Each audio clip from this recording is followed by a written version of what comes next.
বনি ইসরাইলের একজন বিখ্যাত কুখ্যাত খুনি। একাধারে এই লোকটা একটা দুইটা নয়, 99টা খুন করেছিল, 99টা মার্ডার করেছে। জোরে বলেন কয়টা? 99টা খুন করার পরে লোকটার মনের মধ্যে অনুশোচনা আসলো, লোকটার মনের মধ্যে অনুতপ্ততা বোধ আসলো। সে গেল খ্রিস্টান পাদ্রির কাছে, গিয়ে বলল, আমি 99টা খুন করেছি, আমি এখন ভালো হতে চাই, ভালো হওয়ার কি রাস্তা আছে নাকি? পাদ্রি বলল, না, তোমার তো ভালো হওয়ার কোনো রাস্তা নাই। লোকটার উঠছে রাগ, রাগের মাথায় এই পাদ্রিকেও খুন করেছে। আগে ছিল 99, এখন যুগ হয়েছে আরো একটা, মোট হইল কয়টা? একেবারে খুনের সেঞ্চুরি, মার্ডারের সেঞ্চুরি করে ফেলেছে। এরপরে একজন আলেমের কাছে গেল, যাওয়ার পরে বলল, আমি তো অনেক বড় পাপী, 100 মার্ডার করে ফেলেছি আমি, কিন্তু আমি এখন আল্লাহর পথে ফিরে আসতে চাই, আমি ভালো হতে চাই, আমি আর গুনার পথে পাপের পথে থাকতে চাই না। আমার মনের মধ্যে অনুশোচনা এসেছে, ভালো হওয়ার কোনো পথ আছে নাকি?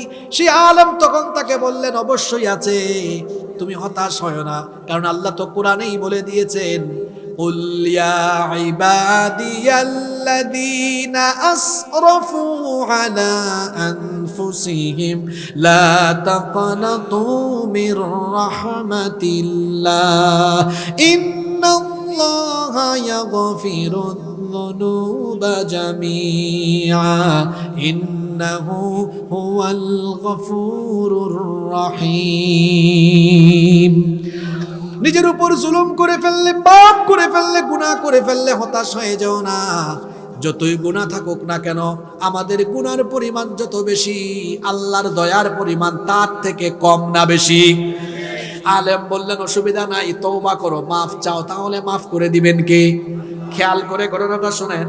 এই লোকটা তওবা করলো, তওবা করার পরে আলেম তাকে বললেন, যেহেতু তুমি তওবা করেছো, অবশ্যই তওবা কবুল হয়ে গেলে আল্লাহ তোমার পিছনের সব গুনাহ মাফ করে দিবেন। সুবহানাল্লাহ। এই লোকটাকে তখন আলেম বললেন, শোনো, তুমি তোমার এলাকায় যেও না, কারণ তোমার এলাকায় খারাপ মানুষের সংখ্যা বেশি। ভালোর সাথে থাকলে ভালো, খারাপের সাথে থাকলে, আপনি আতরের দোকানে ঢুকবেন, আতর যদি না কিনে 15 মিনিট আতরের দোকানে থেকে বের হয়ে যান, দেখবেন শরীরের সাথে আতরের গন্ধ থাকবে। আবার আপনি যদি বিড়ি নাও খান, সিগারেট নাও খান, সিগারেট খুর বিড়ি খুরের সাথে হাত মিলালে দেখবেন বিড়ি সিগারেটের গন্ধ হয়ে যাবে। তার মানে ভালোর সাথে থাকলে ভালো, খারাপের সাথে থাকলে খারাপ। আলেম বললেন, খবরদার, তুমি তোমার এলাকায় যাও না, বরং একটা এলাকার নাম বলে দিচ্ছি, ওই এলাকায় যাও, গিয়ে বাকি জীবন ওখানে ভালো মানুষের সাথে বসবাস করো। এবার এই লোকটা ওই এলাকার দিকে রওনা করলো। লোকটা কিছু দূর যেতেই, অল্প একটু পথ গিয়েছে, মালাকুল মউত এসেছে, লোকটার মরণ হয়েছে। এবার কোনো মানুষ যখন মারা যায়, একটু আগে হাদিস শুনেছেন, পাপী হলে জাহান্নামের ফেরেশতা আসে, নেককার হলে জান্নাতের ফেরেশতা আসে। কিন্তু এই লোকটা মারা যাওয়ার পরে দেখা গেল জান্নাতের ফেরেশতাও এসেছে, জাহান্নামের ফেরেশতাও চলে এসেছে। জান্নাতের ফেরেশতারা জিজ্ঞেস করছে জাহান্নামের ফেরেশতাদেরকে, তোমাদের এখানে কাজ কি, তোমরা আসছো কেন? জাহান্নামের ফেরেশতারা জান্নাতি ফেরেশতাকে বলে, তোমরা আসছো কেন? এখন জান্নাতি ফেরেশতা বলে, লোকটা তওবা করেছে, এজন্য এসেছি, তাকে আল্লাহ মাফ করে দিয়েছেন, তোমরা আসছো কেন? জাহান্নামের ফেরেশতারা বলে, লোকটা 100 মার্ডার করেছে, জাহান্নামে নিতে এসেছি। দুই গ্রুপের ফেরেশতা তর্ক আরম্ভ করেছে। মধ্যস্থকারী আল্লাহ আরেকজন ফেরেশতা পাঠালেন, বললেন, শুনো, দুই গ্রুপ তর্ক করো না। এই লোকটাকে আলেম যে বলেছিলেন একটা ওই ভালো এলাকার দিকে যাওয়ার জন্য, দেখো তো লোকটা যেই জায়গায় মৃত্যুবরণ করেছে, ওই জায়গা থেকে ওই এলাকার দূরত্ব কম না বেশি? যদি এলাকার দূরত্ব কম হয়, তাহলে এই এলাকার দূরত্ব যদি কম হয়, তাহলে লোকটাকে জান্নাতি ফেরেশতারা নিয়ে যাও, আর দূরত্ব যদি বেশি হয়, তাহলে জাহান্নামে নিয়ে যাও। প্রকৃত অর্থে লোকটা ওই এলাকা থেকে বহু দূরেই ছিল, কিন্তু লোকটা যেহেতু তওবা করেছেন, আল্লাহ তওবাও কবুল করেছিলেন, এই জন্য ফেরেশতারা যখন মাপা আরম্ভ করেছে, আল্লাহ তখন নিজের দয়ায় মৃত্যুর ওই জায়গা থেকে ওই এলাকাকে আল্লাহ তাআলার নিকটবর্তী করে দিলেন। লোকটা সারা জীবন করছে গুনাহ, কিন্তু মরার আগে কি নিয়ে গিয়েছে? ঈমান নিয়ে গিয়েছে। কি নিয়ে গিয়েছে?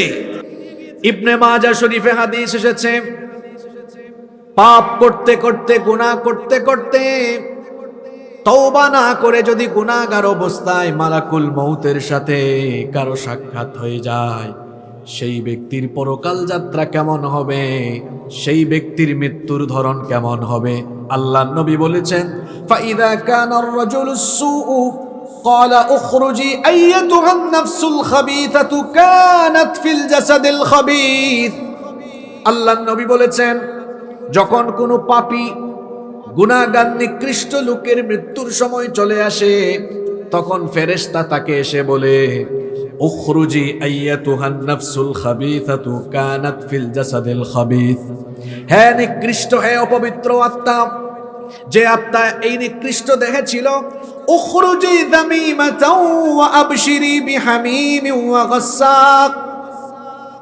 তুমি তিরস্কারের সাথে নিন্দার সাথে জাহান্নামের ফুটন্ত গরম পানি এবং পূজের সুসংবাদ গ্রহণ করো ওয়া আখারা মিন শাকলিহি আজওয়াজ অনুরূপ আরো বহু রকমের নিকৃষ্ট জিনিসের সুসংবাদ তুমি গ্রহণ করো ফামা তাজালু ইউকালু লাহা যালিকা হাত্তা তাখরুজ তার দেহ থেকে শরীর থেকে রূহ বের করার আগ পর্যন্ত ফেরেশতা এমন দুঃসংবাদ দিতে থাকবে।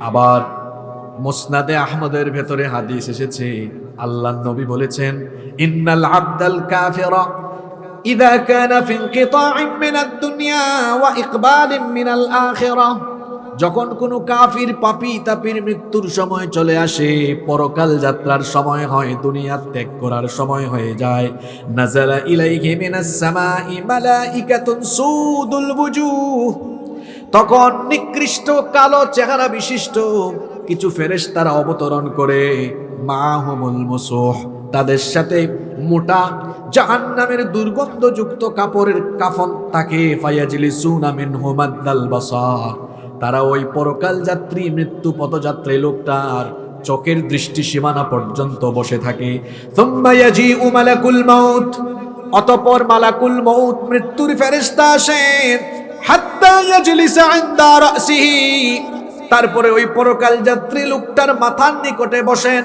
বসার পরে বলেন ফায়াকুলু ইয়া আইয়াতুহান নাফসুল খাবিথা হে অপবিত্র আত্মা নিকৃষ্ট আত্মা উখরুজি ইলা সাখাতিম মিনাল্লাহি ওয়া গাদাব আল্লাহর অসন্তুষ্টি আর গজবের উদ্দেশ্যে বের হয়ে আসো ফাতাফাররাকা ফি জাসাদি এই কথা বলা মাত্রই তার গোটা দেহে যন্ত্রণা শুরু হয়ে যেতে থাকে ফায়ান্তাজিউহা কামা ইউনতাজাউস সুফুদু মিনাস সুফিল মাবলুল আল্লাহর নবী বলেছেন ভেজা পশম থেকে লোহার একটা শিককে টেনে হিচড়ে বের করলে যতটা কষ্ট হয় এই গুনাহগার লোকটা মরণের সময় তার চাইতে আরো বেশি কষ্ট পাবে। বিভিন্ন রিওয়ায়াতে এসেছে এদের কষ্টের নমুনা কেমন হবে। শাদ্দাদ ইবনে আউস রাদিয়াল্লাহু আনহু বলেছেন একজন জীবিত মানুষকে ধরে যদি তলোয়ার দিয়ে কেটে 1000 পিস 1000 টুকরা করা হয় ওই ব্যক্তি যতটা না কষ্ট পাবে একজন গুনাহগার মরণের সময় তার চাইতে আরো বেশি কষ্ট পাবে। অন্য রিওয়ায়াতে এসেছে পাপী তাপীরা মৃত্যুর সময় এত কষ্ট পাবে ও যুবক ভাইরা নামাজ কেমনে ছাড়েন মাদকের সাথে তথ্য প্রযুক্তির অপব্যবহার করে পর্নোগ্রাফিতে আসক্ত হয়ে কি করে গুনাহ করেন এরকম গুনাহগার অবস্থায় যার মরণ হবে। অন্য রিওয়ায়াতে এসেছে একজন জীবিত মানুষকে উত্তপ্ত কড়াইয়ের মধ্যে তেল ঢেলে সেখানে ফেলে দিলে সে যতটা না কষ্ট পাবে ওই খারাপ লোকটা গুনাহগার লোকটা মৃত্যুর সময় তার চাইতে আরো বেশি কষ্ট পেতে থাকবে। মৃত্যুর ফেরেশতা মালাকুল মউত তার দেহ থেকে রূহ টেনে বের করবে কেমনে পা থেকে স্টার্ট করবে যখনই চামড়ায় হাত দিবে রূহ গিয়ে চামড়ার নিচে লুকাবে আর সাথে থাকা ফেরেশতারা এই লোকটাকে কষ্ট দিয়ে দিয়ে পাপী লোকটাকে আযাব দিয়ে দিয়ে রূহটা কবজ করবে।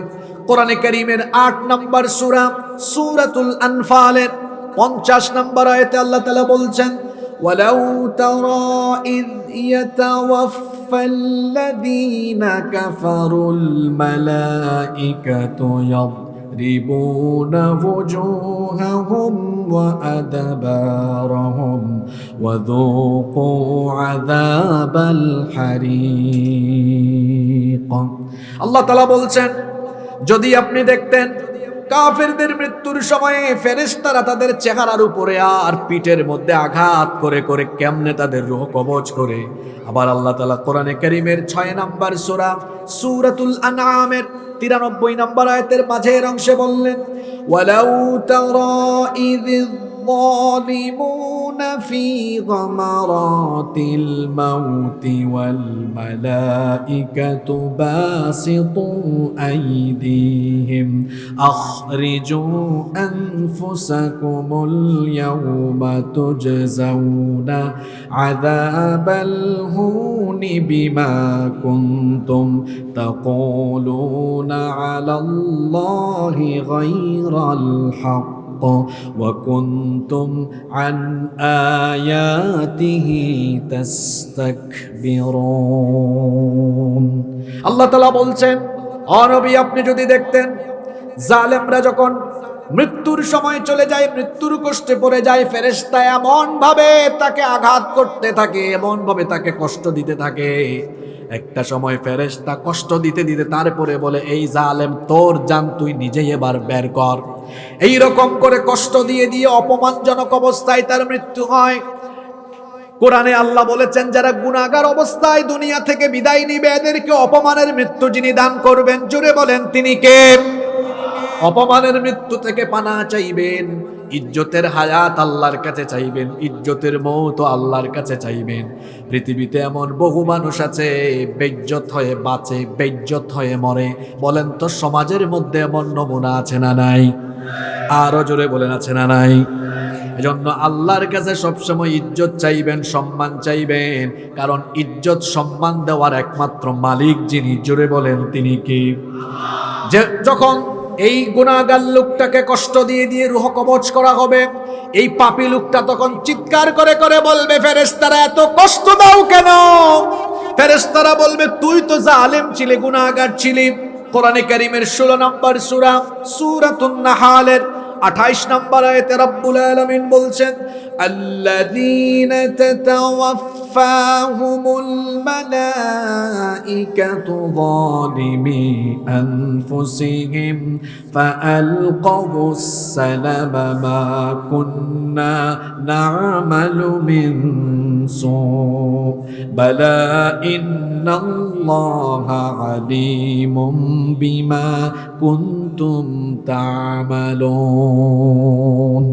আল্লাহ তাআলা বলছেন, এই জালেমরা যখন মৃত্যুপথযাত্রী অবস্থায় থাকবে তখন তারা ফেরেশতাদেরকে বলবে, কেন আমাদেরকে এত কষ্ট দাও? মা কুন্না না'মালু মিন সু,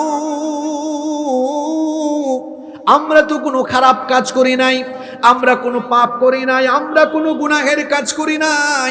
তখন তাদেরকে বলা হবে, বালা ইন্নাল্লাহা আলীমুম বিমা কুনতুম তা'মালুন, অবশ্যই অবশ্যই তোমরা যা করেছো তোমাদের সকল কর্মকাণ্ড সম্পর্কে যিনি সবকিছু জানেন। গলার আওয়াজ বড় করে বলেন তিনি কে? ফেরেশতা এই গুনাহগার লোকটাকে কষ্ট দিয়ে দিয়ে আযাব দিয়ে দিয়ে যখন তার রূহটাকে একেবারে গলার কাছে একেবারে নিয়ে আসবে, কণ্ঠগত যখন তার জান হয়ে যাবে, আল্লাহ তাআলা কোরআনে কারীমে এই চিত্রের কথা এভাবে তুলে ধরেছেন। কোরআনে কারীমের 75 নম্বর সূরা সূরাতুল কিয়ামা এর 26 নম্বর আয়াত থেকে আল্লাহ তাআলা বলছেন, কাল্লা ইযা বালাগাতিত তারাকিয়া ওয়া কিলা মান রাকিউ ওয়া যান্না আন্নাহুল ফিরাক ওয়ালতাফাতিস সাকু বিস-সাকি ইলা রাব্বিকা ইয়াওমাইযিনিল মাসাক। আল্লাহ তাআলা বলছেন, কাল্লা ইযা বালাগাতিত তারাকি, কখনো নয় যখন এই জালিম এই গুনাহগারদের জান রূহ যখন একেবারে গলা পর্যন্ত চলে আসবে, তাকে বলা হবে, ওয়াকিলা মান রাক, কে আছে ঝাড়ফুঁক করবে, কে আছে আজ তোমাকে রক্ষা করবে, কে আছে এমন যে আজকে তোমাকে বাঁচাবে। ওয়া যান্না আন্নাহুল ফিরাক, এই গুনাহগার লোকটা বুঝে ফেলবে আজ আমাকে কেউ রক্ষা করতে পারবে না। সে নিজেই তখন মৃত্যুর জন্য প্রস্তুত হয়ে যাবে। প্রস্তুতি নিয়ে কি করবে আল্লাহ পরের আয়াতে বলেছেন, ওয়ালতাফাতিস সাকু বিসাক, সে সঙ্গে সঙ্গে তার দু পায়ের গুছা ছেড়ে দিবে, মৃত্যুর জন্য রেডি হয়ে যাবে। আল্লাহ তাআলা বলছেন, বান্দারে শোনো, আজকে হলো সেই মুহূর্ত, সেই সময়। ইলা রাব্বিকা ইয়াউমাইদিনিল মাসাক, আজকে তোমার রবের কাছে ফিরে আসার দিন। মৃত্যুর ফেরেশতা এইভাবে করে গুনাহগার এই লোকটাকে কষ্ট দিয়ে দিয়ে আযাব দিয়ে দিয়ে যখন তার রূহ কবজ করে ফেলবে, ফাইদা আখাযাহা, আল্লাহ নবী বলেছেন, হাদিসটি মুসনাদে আহমদে এসেছে, ফাইদা আখাযাহা লাম ইয়াদউহা ফি ইয়াদিহি তারফাতান আইনিন হাত্তা ইয়াজআলুহা ফি তিলকাল মুসুহ। আল্লাহ নবী বলেছেন, চোখের দৃষ্টি ফেলতে যতটা দেরি হয় তার চাইতেও আরো কম সময়ে ফেরেশতা এর রূহটাকে জাহান্নামের কাফনের মধ্যে মুড়ায় ফেলবে। যখনই এই গুনাহগার লোকটার দেহ থেকে আত্মা বের হয়ে আসবে আর জাহান্নামের কাফনে সেটা পেঁচানো হবে, দুনিয়ার সবচাইতে নিকৃষ্ট দুর্গন্ধ এই লোকটার রূহ থেকে তখন বের হতে থাকবে। যখন জাহান্নামের ফেরেশতারা এই লোকটার রূহ নিয়ে আকাশের পানে রওনা করবে, ফেরেশতারা বলবে, কাকে নিয়ে যাও? তার রূহ থেকে এত দুর্গন্ধ ছড়ায় কেন? ফেরেশতারা পরিচয় করিয়ে দিবে, হাদা ফুলান ইবনে ফুলান, এটা অমুক ব্যক্তির ছেলে অমুক, নিকৃষ্ট নামে পরিচয় করিয়ে দিবে। আর ফেরেশতা বলে বেড়াবে, লোকটা বেনামাজি ছিল, মদখোর ছিল, জুয়াখোর ছিল, সুদখোর ছিল, মানুষের হক নষ্ট করত, এই পাপ করত, গুনাহ করত, এই জন্য কঠিন অবস্থায় মৃত্যু হয়েছে, তার রূহ থেকেও আজকে দুর্গন্ধ ছড়াচ্ছে। ফেরেশতারা লানত দিতে থাকবে। এইভাবে করে জাহান্নামের ফেরেশতারা তার রূহ নিয়ে যেতে যেতে যেতে যেতে যখন প্রথম আসমানের দরজার কাছে যাবে, আসমানের দারোয়ান ফেরেশতার কাছে পারমিশন চাইবে, আকাশের দরজাটা খুলে দাও। প্রথম আসমানের দারোয়ান ফেরেশতারা বলবেন, নেভার এভার, কখনো না, এই গুনাহগারের জন্য, এই গুনাহগার পাপী লোকটার জন্য আসমানের দরজা খোলা হবে না। এর কারণ হলো এটা আল্লাহর ঘোষণা। কোরআনে কারীমের 7 নম্বর সূরা সূরাতুল আরাফের 40 নম্বর আয়াতে আল্লাহ তাআলা বলছেন, লা তুফাত্তাহু লাহুম আবওয়াবুস সামাই ওয়া লা ইয়াদখুলুনাল জান্নাতা হাত্তা ইয়ালিজাল জামালু ফি সাম্মিল খিয়াত। আজকে এদের জন্য আসমানের দরজা খোলা হবে না, এরা জান্নাতেও ঢুকতে পারবে না। এদের জন্য জান্নাতে ঢোকা আজকে ততটা কঠিন, লা ইয়াদখুলুনাল জান্নাতা হাত্তা ইয়ালিজাল জামালু ফি সাম্মিল খিয়াত। সুইয়ের ছিদ্র দিয়ে উট প্রবেশ করা সহজ না কঠিন? সুইয়ের ছিদ্র ছোট না বড়? আপনারা রংপুরে এটাকে সুই বলেন, তাই তো? তো সুইয়ের ছিদ্র দিয়ে উট প্রবেশ করা যেমন কঠিন, আল্লাহ বলছেন এই গুনাহগার পাপীরা জান্নাতে যাওয়াও তার চাইতে আরো কঠিন। এইভাবে করে পাপী তাপীদের রূহকে কবজ করা হবে, প্রথম আসমানে যাওয়া হবে, পারমিশন দেওয়া হবে না। এরপরে তার রূহকে সিজ্জিনে পাঠিয়ে দেওয়া হবে। সিজ্জিন কি? সিজ্জিন হচ্ছে জাহান্নামী পাপী তাপীদের রূহকে সংরক্ষণের জায়গা। এটার নাম কি? সিজ্জিন। মৃত্যুর কয়টা ধরন বলছিলাম? জোরে বলেন, কয়টা? এটা একটা ধরন বললাম। এরা কারা? নেককার না বদকার? খবর আছে? পাপ করেন না, গুনাহ করেন না, নামাজ ছাইরেন না, মানুষের হক মাইরা খাইয়েন না, পাপ করিয়েন না, রাতের বেলা ইন্টারনেটে আসক্ত হয়ে গুনাহ করিয়েন না। খবর আছে ভাই, বিপদ আছে। এই যে আপনি নাটক, সিনেমা, পর্নোগ্রাফি দেখতে দেখতে নাপাক শরীরে ঘুমান, আল্লাহর ভয় কি আপনার ভেতরে নাই? এই অবস্থায় যদি নাপাক শরীরে মারা যান, নবীজির হাদিসটা একটু মাথায় রাখেন। আল্লাহর নবী বলেছেন, ইউবাসু কুল্লু আবদিন আলা মা মাতা আলাইহি, মানুষ যে অবস্থায় মারা যাবে ওই অবস্থায় হাসরের ময়দানে উঠবে। নাপাক অবস্থায় মারা গেলে নাপাক অবস্থায় হাসরে উঠবে। তার হাসর হবে ঈমানদারদের সাথে না নাপাকের সাথে? খবরদার আমার যুবক ভাইয়েরা, নাপাকিতে শয়তানের ওয়াসওয়াসায় পড়ে কোনো গুনাহের কাজে লিপ্ত হবেন না। আল্লাহ সবাইকে শয়তানের ওয়াসওয়াসা থেকে হেফাজত করেন, বলেন আমিন। মৃত্যুর 2 নম্বর ধরনটা হলো উত্তম ধরন, উৎকৃষ্ট ধরন, সর্বোত্তম ধরন। অর্থাৎ যাদের পরকাল যাত্রা হবে সুন্দর, অসাধারণ, চমৎকার। আল্লাহ এমন যাত্রা আমাদের সকলকে তুমি নসিব করে দিও, বলেন আমিন। আরো আস্তে বলেন আমিন। উত্তম মৃত্যু আমরা চাই কি চাই না?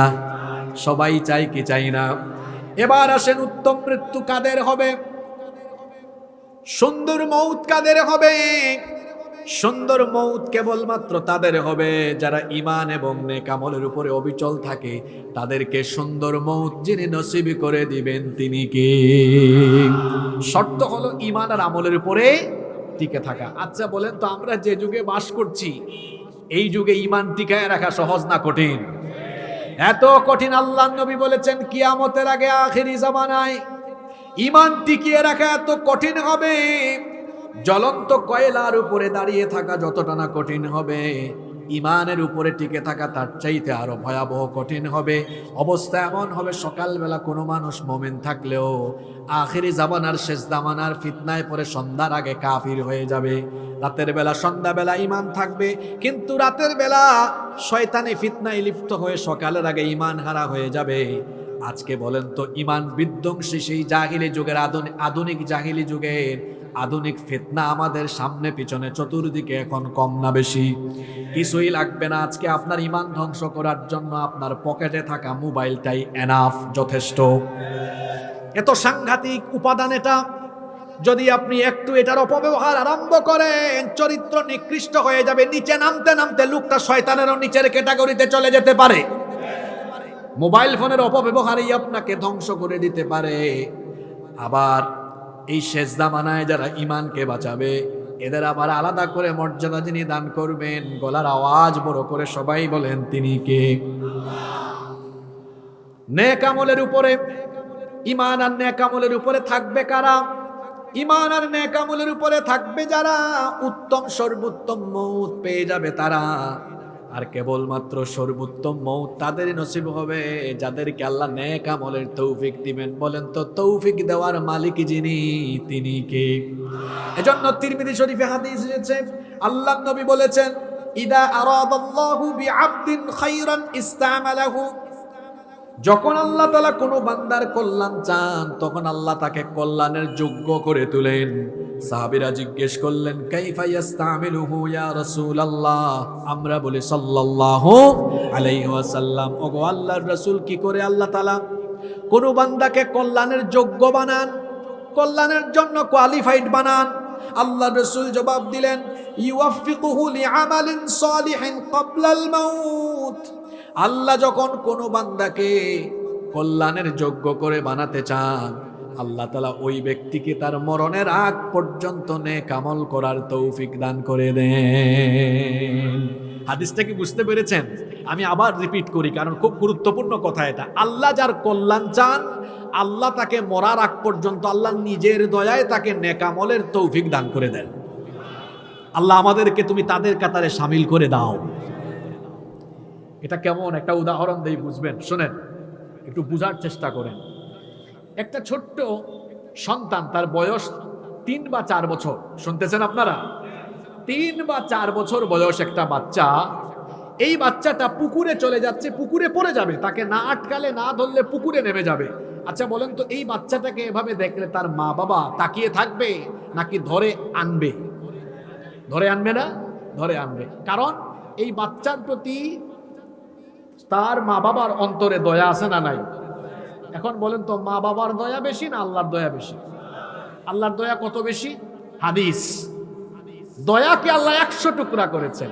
এরপরে 1 টুকরা এখানের সবাইকে নয়, শুধু তামাম দুনিয়ার সবাইকে আল্লাহ 1 টুকরা ভাগ করে দিয়েছেন। তার মানে আমিও পাইছি এই 1 টুকরা ভাগ হইয়া যতটুকু পাওয়া যায় ততটুকু। 100 থেকে 1 গেলে বাকি থাকে কত?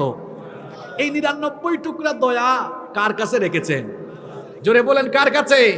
তো মা যদি এই 1 টুকরা দয়া থেকে অল্প একটু পাইয়া সন্তানকে পানিতে যাতে না পড়ে ফিরাইয়া আনে, যারা আল্লাহর প্রিয় বান্দা হয়ে যায়, আল্লাহ তাআলা তখন দয়া করে তাকে জাহান্নামের রাস্তা থেকে ফিরাইয়া জান্নাতের পথে পরিচালিত করে। সুবহানাল্লাহ। এটা কাদের জন্য হয়? যারা আল্লাহকে ভয় করে। আল্লাহ তুমি আমাদেরকে তাদের কাতারে নিয়ে যাও, বলেন আমিন। সেই সকল ইমানদাররা যারা ইমানের উপর আর নেক আমলের উপর অবিচল থাকতে থাকতে, নেক আমল করতে করতে, নামাজ আদায় করতে করতে, দান সদকা করতে করতে, নেকির কাজ করতে করতে, ইসলামী আন্দোলন করতে করতে, ভালো কাজ করতে করতে হঠাৎ করে একদিন মালাকুল মউত তার সামনে চলে আসলেন।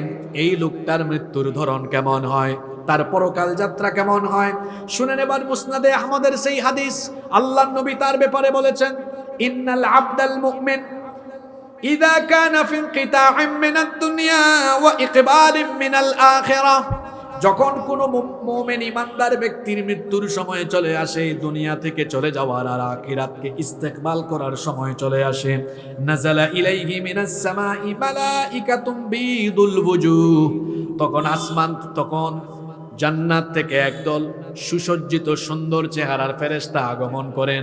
এদের সৌন্দর্য কেমন আল্লাহর নবী বলেছেন, কাআন্না ওয়ুজুহাহুম আশ-শামস, তাদের চেহারার সৌন্দর্য এমন, তাদের সৌন্দর্যের কাছে সূর্যের আলো কিছুই না। আল্লাহু আকবার। এই রকমের ফেরেশতারা এই নেককার লোকটার কাছে আগমন করবে। তাদের সাথে কি থাকবে? আল্লাহর নবী বলেছেন, মাআহুম কাফানুম মিন আকফানিল জান্নাহ, তাদের সাথে থাকবে জান্নাতের কাফনের কাপড়, ওয়া হানুতুম মিন হানুতিল জান্নাহ, আর তাদের সাথে থাকবে জান্নাতের সুগন্ধি, জান্নাতের পারফিউম। হাত্তা ইয়াজলিসু মিনহু মাদ্দাল বাসার, এরা এসে ওই নেককার লোকটার চোখের দৃষ্টিসীমানার সামনে বসবে। সুম্মা ইয়াজিউ মালাকুল মাউত, এরপরে মালাকুল মউত মৃত্যুর ফেরেশতা আসবেন। হাত্তা ইয়াজলিসা ইনদা রাসিহি, মালাকুল মউত এসে এবার এই নেককার লোকটার মাথার কাছে বসবেন। আসার পরে ধমকাবেন না, তিরস্কার করবেন না, আসার পরে সুন্দর করে একটা সালাম তাকে দিবেন। সুবহানাল্লাহ কইতে মন চাইল না। ফেরেশতা কি দেয়? এটা কোথায় আছে শোনেন, কুরআনুল কারীমের 16 নম্বর সূরা সূরাতুন নাহলের 32 নম্বর আয়াতে রব্বুল আলামিন বলছেন, আল্লাযীনা তাতাওয়াফাহুমুল মালাইকাতু তাইয়্যিবিনা ইয়াকুলুনা সালামুন আলাইকুম উদখুলুল জান্নাতা বিমা কুনতুম তা'মালুন। পবিত্র থেকে থেকে, নেকির উপর থেকে থেকে যাদের মৃত্যুর সময় চলে আসে, ইয়াকুলুনা, ফেরেশতারা এদেরকে বলে, সালামুন আলাইকুম উদখুলুল জান্নাতা বিমা কুনতুম তা'মালুন। ফেরেশতা বলে, তোমাদের উপর সালাম, অভিবাদন, তোমাদের উপর আল্লাহর রহমত আর শান্তি নাজিল হোক। মালাকুল মউত এসে সালাম দেয়। সালাম দেওয়ার পরে বলে, আপনার জন্য সুসংবাদ, বলে, আইয়াতুহান নাফসুত তাইয়্যিবা, হে পবিত্র উৎকৃষ্ট আত্মা, উখরুজি ইলা মাগফিরাতিম মিনাল্লাহি ওয়া রিদওয়ান, আল্লাহর ক্ষমা সন্তুষ্টির উদ্দেশ্যে বের হয়ে আসো। ফাতাখরুজু তাসিলু কামা তাসিলুল কাতরাতু মিন ফিস সিকাব, তখন এই নেককার লোকটার শরীর থেকে, দেহ থেকে আত্মা রূহকে এত সহজ করে বের করে না হবে। আল্লাহর নবী এত চমৎকার, এত সুন্দর উদাহরণ দিয়েছেন, কলসি থেকে পানি ঢাললে পানি যেমন সহজে বের হয়ে আসে, এই নেককার লোকটার দেহ থেকে এই রকম সহজে প্রাণ বের হয়ে আসবে। ফেরেশতারা সুসংবাদ দিবে, গুড নিউজ দিবে। গুড নিউজটা কেমন হবে? আল্লাহ তাআলা কোরআনে কারীমের 41 নম্বর সূরা, সূরা হামিম আস-সাজদা এর 30 নম্বর আয়াতের মধ্যে বলেছেন, ইন্নাল্লাযীনা ক্বালু রাব্বুনাল্লাহু সুম্মা ইসতাকামু তাতানাজ্জালু আলাইহিমুল মালাইকা আল্লা তাখাফু ওয়া লা তাহজানু ওয়া আবশিরু বিল জান্নাতিল্লাতী কুনতুম তুআদুন। নিশ্চয়ই যারা ঘোষণা করবে, আল্লাহ আমার রব, আমাদের রব যিনি, জুড়ে বলেন তিনি কে? আল্লাহ আমার রব, এই রবি আমার সব। আল্লাহ আমার রব, এই রবি আমার সব। দমে দমে তনু মনে তারি অনুভব। আল্লাহ আমার রব, এই রবি আমার সব।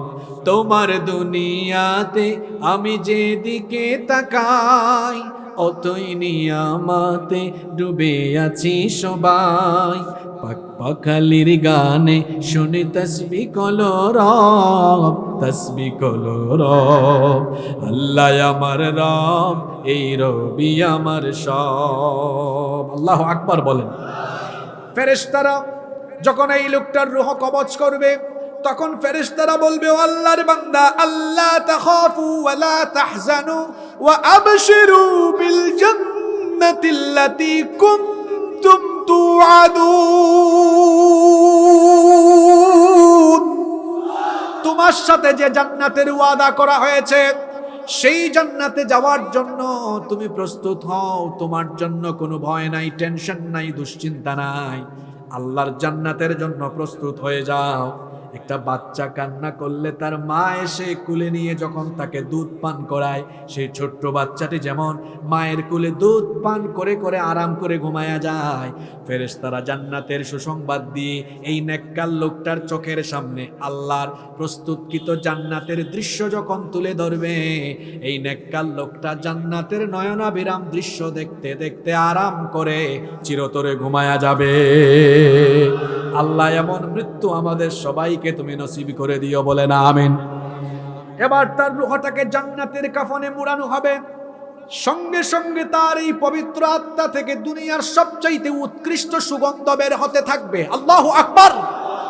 ফেরেশতারা যখন নিয়ে যাবে, তখন অন্যান্য ফেরেশতারা জিজ্ঞেস করবে, এটা কোন ব্যক্তির রূহ? ফেরেশতারা পরিচয় করাই দিবে, আদা ফুলান ইবনে ফুলান, এটা অমুক এলাকার অমুক ব্যক্তির সন্তান।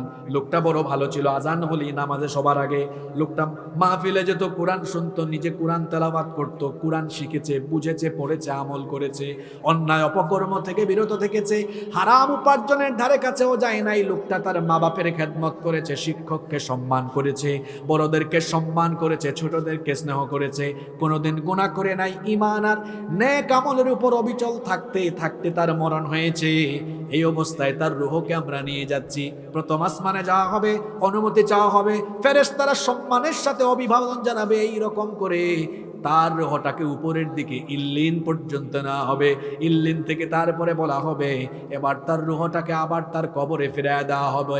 এবার তার রূহটাকে কবরে আবার ফিরায় দাও। আর জান্নাতের ফেরেশতারা তখন আবারও তাকে সুস্বাগতম এভাবে জানাবে। কোরআনে কারিমে এই সুস্বাগতমের ধরনও আল্লাহ বলে দিয়েছেন।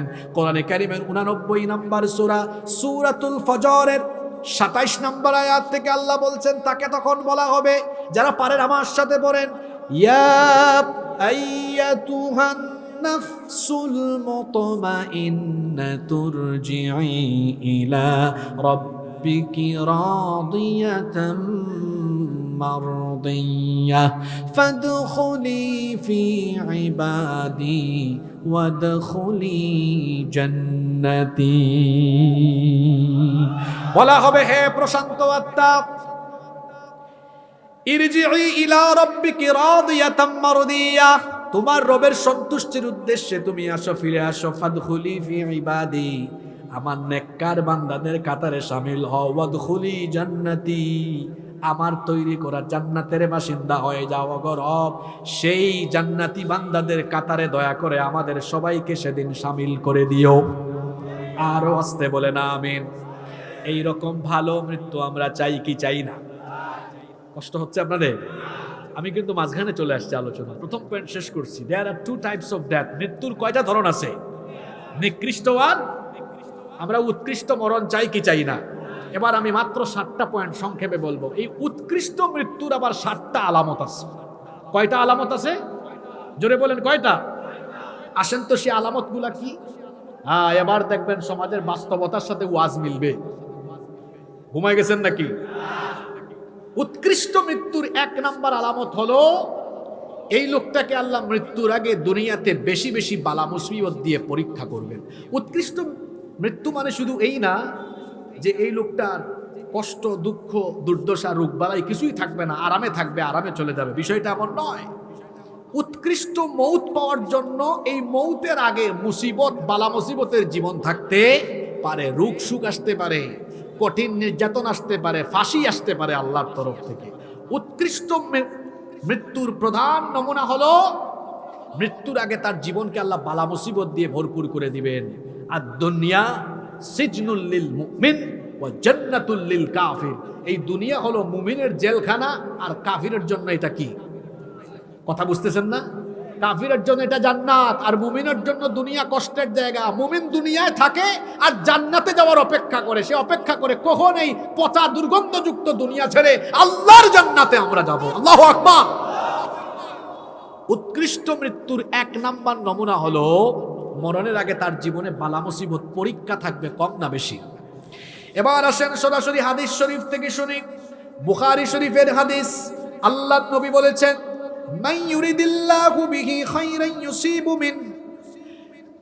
আল্লাহ যে ব্যক্তির কল্যাণ চান সেই ব্যক্তির জীবনে মুসিবত, পরীক্ষা, বালা মুসিবত, দুঃখ দুর্দশা, কষ্ট দেন বেশি। তার মানে আল্লাহ যাকে ভালোবাসেন যত বেশি তাকে পরীক্ষা করেন তত।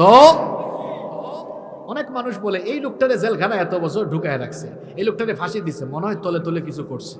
আপনি উল্টা বুঝছেন। আল্লাহ যাকে বেশি পছন্দ করেন তার জীবনে আল্লাহ বেশি বেশি মুসিবত দেন না কম দেন? জোরে বলেন, কম না বেশি? আমাদের জীবনে এরকম মুসিবত আসতে পারে, ভালো মৃত্যুর নিদর্শন হিসাবে আসতে পারে। আপনারা এই জন্য প্রস্তুত আছেন না নাই? হ্যাঁ, এখন সুসময়। এই সুসময় যে সব সময় থাকবে এটা নাও হতে পারে। হতে পারে কঠিন সময় আসবে, রক্ত দেওয়া লাগতে পারে, জীবন দেওয়া লাগতে পারে, ইমানি পরীক্ষায় অবতীর্ণ হওয়া লাগতে পারে। কিন্তু একজন মুমিন সে কখনো ঈমানকে বিসর্জন দিবে না। প্রয়োজনে সে তার জীবনকে হাসি মুখে আল্লাহর রাস্তায় অকাতরে বিলিয়ে দিবে, তাও সে কখনো কোনো জালিমের সাথে অন্যায়ের আপোষ করবে না। আল্লাহ এই জাতের ঈমান আমাদেরকে দান করে দাও। ভালো মৃত্যুর এক নাম্বার নমুনা, মুসিবত আসবে কিন্তু আমরা হাসি মুখে বরণ করে নিব। সুবহানাল্লাহ পড়বেন না? আল্লাহর নবীকে একবার প্রশ্ন করা হলো, এই হাদিসতে এসেছে তিরমিজি শরীফে। নবীজিকে জিজ্ঞেস করা হলো, প্রশ্ন করা হলো, আইয়ুন নাসি আশাদ্দু বালাআন, সবচাইতে বেশি ইমানি পরীক্ষা কাদের কাছ থেকে না হয়েছে? সবচেয়ে বেশি কঠিন পরীক্ষা কারা দিয়েছেন? আল্লাহর নবী তখন বললেন, আল আম্বিয়া, সবচাইতে বেশি ইমানের পরীক্ষা দিয়েছেন আমরা না নবীরা? আপনি কি পরীক্ষা দিয়েছেন? কয়েকদিন জেলে থাকছেন, আয়না করে থাকছেন। আর নবীদের পরীক্ষাটা কেমন ছিল শোনেন। জাতির পিতা তো আগুনের পরীক্ষায় অবতীর্ণ হয়েছেন। জাতির পিতাকে অনেকে আছে জোর করে জাতির ঘাড়ে জাতির পিতা চাপিয়ে দিতে চায়। জোর করে জাতির ঘাড়ে জাতির পিতা চাপিয়ে দেওয়া যায় না। জাতির পিতা ইব্রাহিম আলাইহিস সালামকে বানিয়েছেন কে? মহিলার মতো আওয়াজ দিলেন কেন? জাতির পিতা ইব্রাহিম আলাইহিস সালামকে বানিয়েছেন কে? মিল্লাত আবিকুম ইব্রাহিম হুয়া সাম্মাকুমুল মুসলিমিন। তোমাদের মিল্লাতের পিতা হলেন ইব্রাহিম। ইব্রাহিম আলাইহিস সালাম আগুনের পরীক্ষা দিয়েছেন। আমার নবী তো তায়েফে দান্দান মুবারক শহীদ করেছেন, উহুদের ময়দানে। উহুদে দান্দান শহীদ করেছেন, তায়েফের ময়দানে নিজের শরীরের রক্ত ঢেলে দিয়েছেন। সবচাইতে বেশি ইমানের পরীক্ষা দিয়েছেন আমরা না উম্মত না নবীরা? জোরে বলেন কারা? আল্লাহর নবীকে প্রশ্ন করা হলো, সবচেয়ে বেশি ইমানি পরীক্ষা দিয়েছেন কারা? আল্লাহর নবী বললেন, আম্বিয়া ওয়া আলাইহিমুস সালাম, নবীরা সবচেয়ে বেশি পরীক্ষা দিয়েছেন। বলা হলো এরপরে কারা? নবীজি বললেন, সুম্মাল আমসালু বিল আমসাল, সুম্মাল আমসালু ফাল আমসাল। অতঃপর মর্যাদার দিক থেকে তার পরবর্তীগণ, তারপরে তার পরবর্তীগণ। আর পরীক্ষার ধরনটা কেমন হয়, ক্লাসিফিকেশনটা কেমন হয়? আল্লাহর নবী বললেন, ফায়ুবতালার রাজুলু আলা হাসাবি দীনি, যার দিনদারিতা যত বেশি তার পরীক্ষার মাত্রাও তত। তার মানে ঈমান যার যত শক্ত, ঈমান যার যত কঠিন, তার পরীক্ষার মাত্রাও তত কঠিন। এই জন্য দেখবেন যারা অন্যায়ের সাথে আপোষ করে না, ঈমানের উপরে টিকে থাকে, এদের উপরে কঠিন নির্যাতন নিপীড়ন নেমে আসে। কিন্তু যতই নিপীড়ন আসুক না কেন, আমরা কখনো মাথা নোয়াবো না, কারণ আমরা কেবলমাত্র মাথা নোয়াই একজনের কাছে। জুড়ে বলেন তিনি কি? ভালো মৃত্যুর প্রধান লক্ষণ হলো এই ভালো মৃত্যুটা আসার আগে জীবনের রোগ বালাই দুঃখ দুর্দশা নির্যাতন নিপীড়ন বালা মুসিবত বিপদ আপদ দিয়ে আমাদেরকে পরীক্ষা করবেন কে? এরকম পরীক্ষা আমাদের জীবনে আসলে পরীক্ষার জন্য প্রস্তুত আমরা আছি না নাই? ভালো মৃত্যুর 2 নাম্বার নমুনা হলো, উত্তম মৃত্যুর 2 নাম্বার নমুনা হলো মৃত্যুর সময় কপাল হালকা ঘেমে যায়। তিরমিজি, নাসাই, মুসনাদে আহমদ বিখ্যাত হাদিসের 3 গ্রন্থে একযোগে এই হাদিসটি বর্ণিত হয়েছে। আল্লাহর নবী বলেছেন, আল মুমিনু ইয়ামুতু বিআরাকিল জাবিন, মুমিন ব্যক্তি কপালের মধ্যে মৃদু হালকা ঘাম নিয়ে মৃত্যুবরণ করে। এই ঘটনাটা আপনারাও জানেন। আমার নবী মরণের আগে, আমার নবী মৃত্যুর আগে প্রচন্ড রকম ঘামাচ্ছিলেন। তিনি তখন বলেন, আয়েশা গো, একটু পানির পাত্রে হালকা পানি নিয়ে আসো, আমার গায়ে প্রচন্ড জ্বর এসেছে। আল্লাহর নবী তখন পানির পাত্রে হাত ভিজিয়ে কপালটা মুছতেছিলেন। আল্লাহর নবীর কপাল ঘেমেছিল। এরকম বহু সাহাবীরাও আছেন মৃত্যুর সময় যাদের কপাল ঘেমেছিল। আল্লাহর নবী এটাকে বলেছেন এটা ভালো মৃত্যুর সাইন, ভালো মৃত্যুর নিদর্শন। ভালো মৃত্যু, উত্তম মৃত্যুর নিদর্শন হলো সেই মৃত্যু পদযাত্রী ব্যক্তি মরণের সময় হালকা মৃদু ঘাম নিয়ে মৃত্যুবরণ করে। সুবহানাল্লাহ। 3 নাম্বার ভালো মৃত্যুর 3 নাম্বার নমুনা হলো, আল্লাহর নবী বলেছেন ভালো মৃত্যুর আরেকটা নমুনা হলো মৃত্যুটা হতে পারে জুমার রাতে বা জুমার দিনে। আল্লাহর নবী বলেছেন, মা মিন মুসলিমিন ইয়ামুতু ইয়াওমাল জুমআতি আও লাইলাতাল জুমআতি ইল্লা ওয়াকাহুল্লাহু ফিতনাতাল কবর। তিরমিজি শরীফের হাদিস। আল্লাহর নবী বলেছেন, যে ব্যক্তি জুমার রাতে অথবা জুমার দিনে মারা যাবে তাকে কবরের ফিতনা থেকে যিনি বাঁচিয়ে দিবেন তিনি কে? তবে আবার ভুল বুঝিয়েন না, জুমার রাতে তো অনেক বেঈমানেরও মৃত্যু হয়। জুমার রাতে তো, জুমার দিনে তো অনেক বেঈমানের মৃত্যু হয়, হয় না? তাই বলে কি সে জান্নাতি? না। এই জুমার রাতে জুমার দিনে মারা গেলে জান্নাত পাওয়ার শর্ত হলো ঈমানের উপর থেকে ঈমান নিয়ে মারা যাওয়া। শর্তটা কি? ঈমান নিয়ে মারা যাওয়া। আমার আপনার ঈমান তো সকাল বিকাল চলে যায়, এমন এমন কাজ কারবার করি আমরা।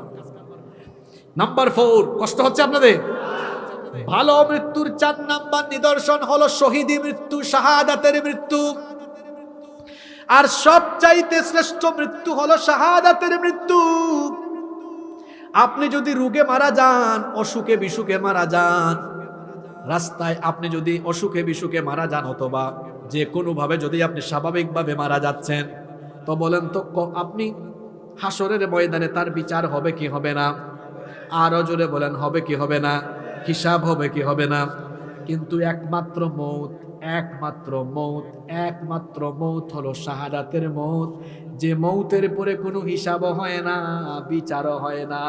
শহীদদেরকে আল্লাহ তাআলা বিনা হিসাবে বিনা বিচারে জান্নাত দান করে দেন। হিসাবও নাই, বিচারও। তো আপনারা চান কি চান না? আপনারা চাইলে চান বা না চাইলে না, আমি জানি না কে চান, কিন্তু রাসূল কি বলেছেন শুনেন। আমার রাসূল বলেছেন, আমার মনটা চায় জিহাদের ময়দানে গিয়ে আমি শহীদ হয়ে যাই, আবার আমাকে জীবন দেওয়া হলে আমার মনটা চায় আবার গিয়ে শহীদ হয়ে যায়, আবার আমাকে জীবন দিলে আমার ইচ্ছা হয় আবার গিয়ে শহীদ হয়ে যায়। এই রকম করে শহীদ হওয়ার জন্য নবীজি এবং তার সাহাবীরা আকাঙ্ক্ষা ব্যক্ত করেছেন। ওমর রাদিয়াল্লাহু আনহুর নাম তো আমরা সবাই জানি। ওমর ইবনুল খাত্তাব রাদিয়াল্লাহু আনহু কত সুন্দর দোয়া করতেন শুনেন। তিনি বলতেন, আল্লাহুম্মা রযুকনি শাহাদাতান ফি সাবিলিক ওয়াজআল মাউতি ফি বালাদি রাসূলিক। হে আল্লাহ, তুমি এই ওমরকে রাসূলের শহরে মৃত্যু দিও, আর অবশ্যই অবশ্যই মৃত্যুর সময় শাহাদাতের মৃত্যু নসিব করে দিও। তার দোয়া আল্লাহ কবুল করেছেন, তিনি শহীদ হয়ে দুনিয়া থেকে গিয়েছেন। সুবহানাল্লাহ। সাহাবীরা শহীদ হওয়ার জন্য পাগল পারা ছিলেন। এই জন্য অনেক সাহাবীর কাহিনী আমরা জানি, যারা বাসর করে নতুন বউয়ের সাথে প্রেম রোমান্স না করেই শহীদ হয়েছেন। আল্লাহু আকবার। আর আমাদের যুবকেরা কেমন? বসকে বলে, বস আমাকে কিন্তু আগামী 1 মাসের ছুটি দিতে হবে। কেন? নতুন বিয়ে করছি, বউয়ের সাথে তো বহু জিনিস আছে, আমার বহু জায়গায় ঘুরতে যাইতে হবে, বহু ফাংশন আছে।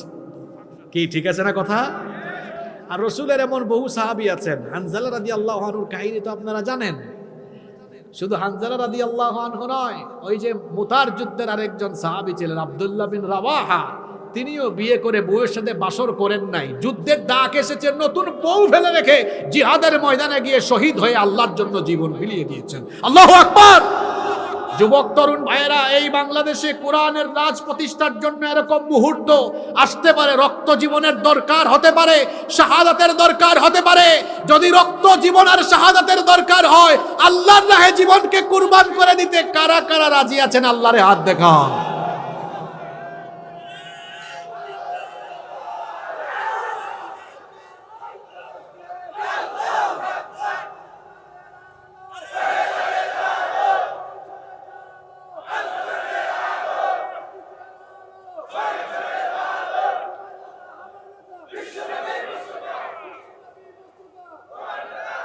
হাতগুলো নামান।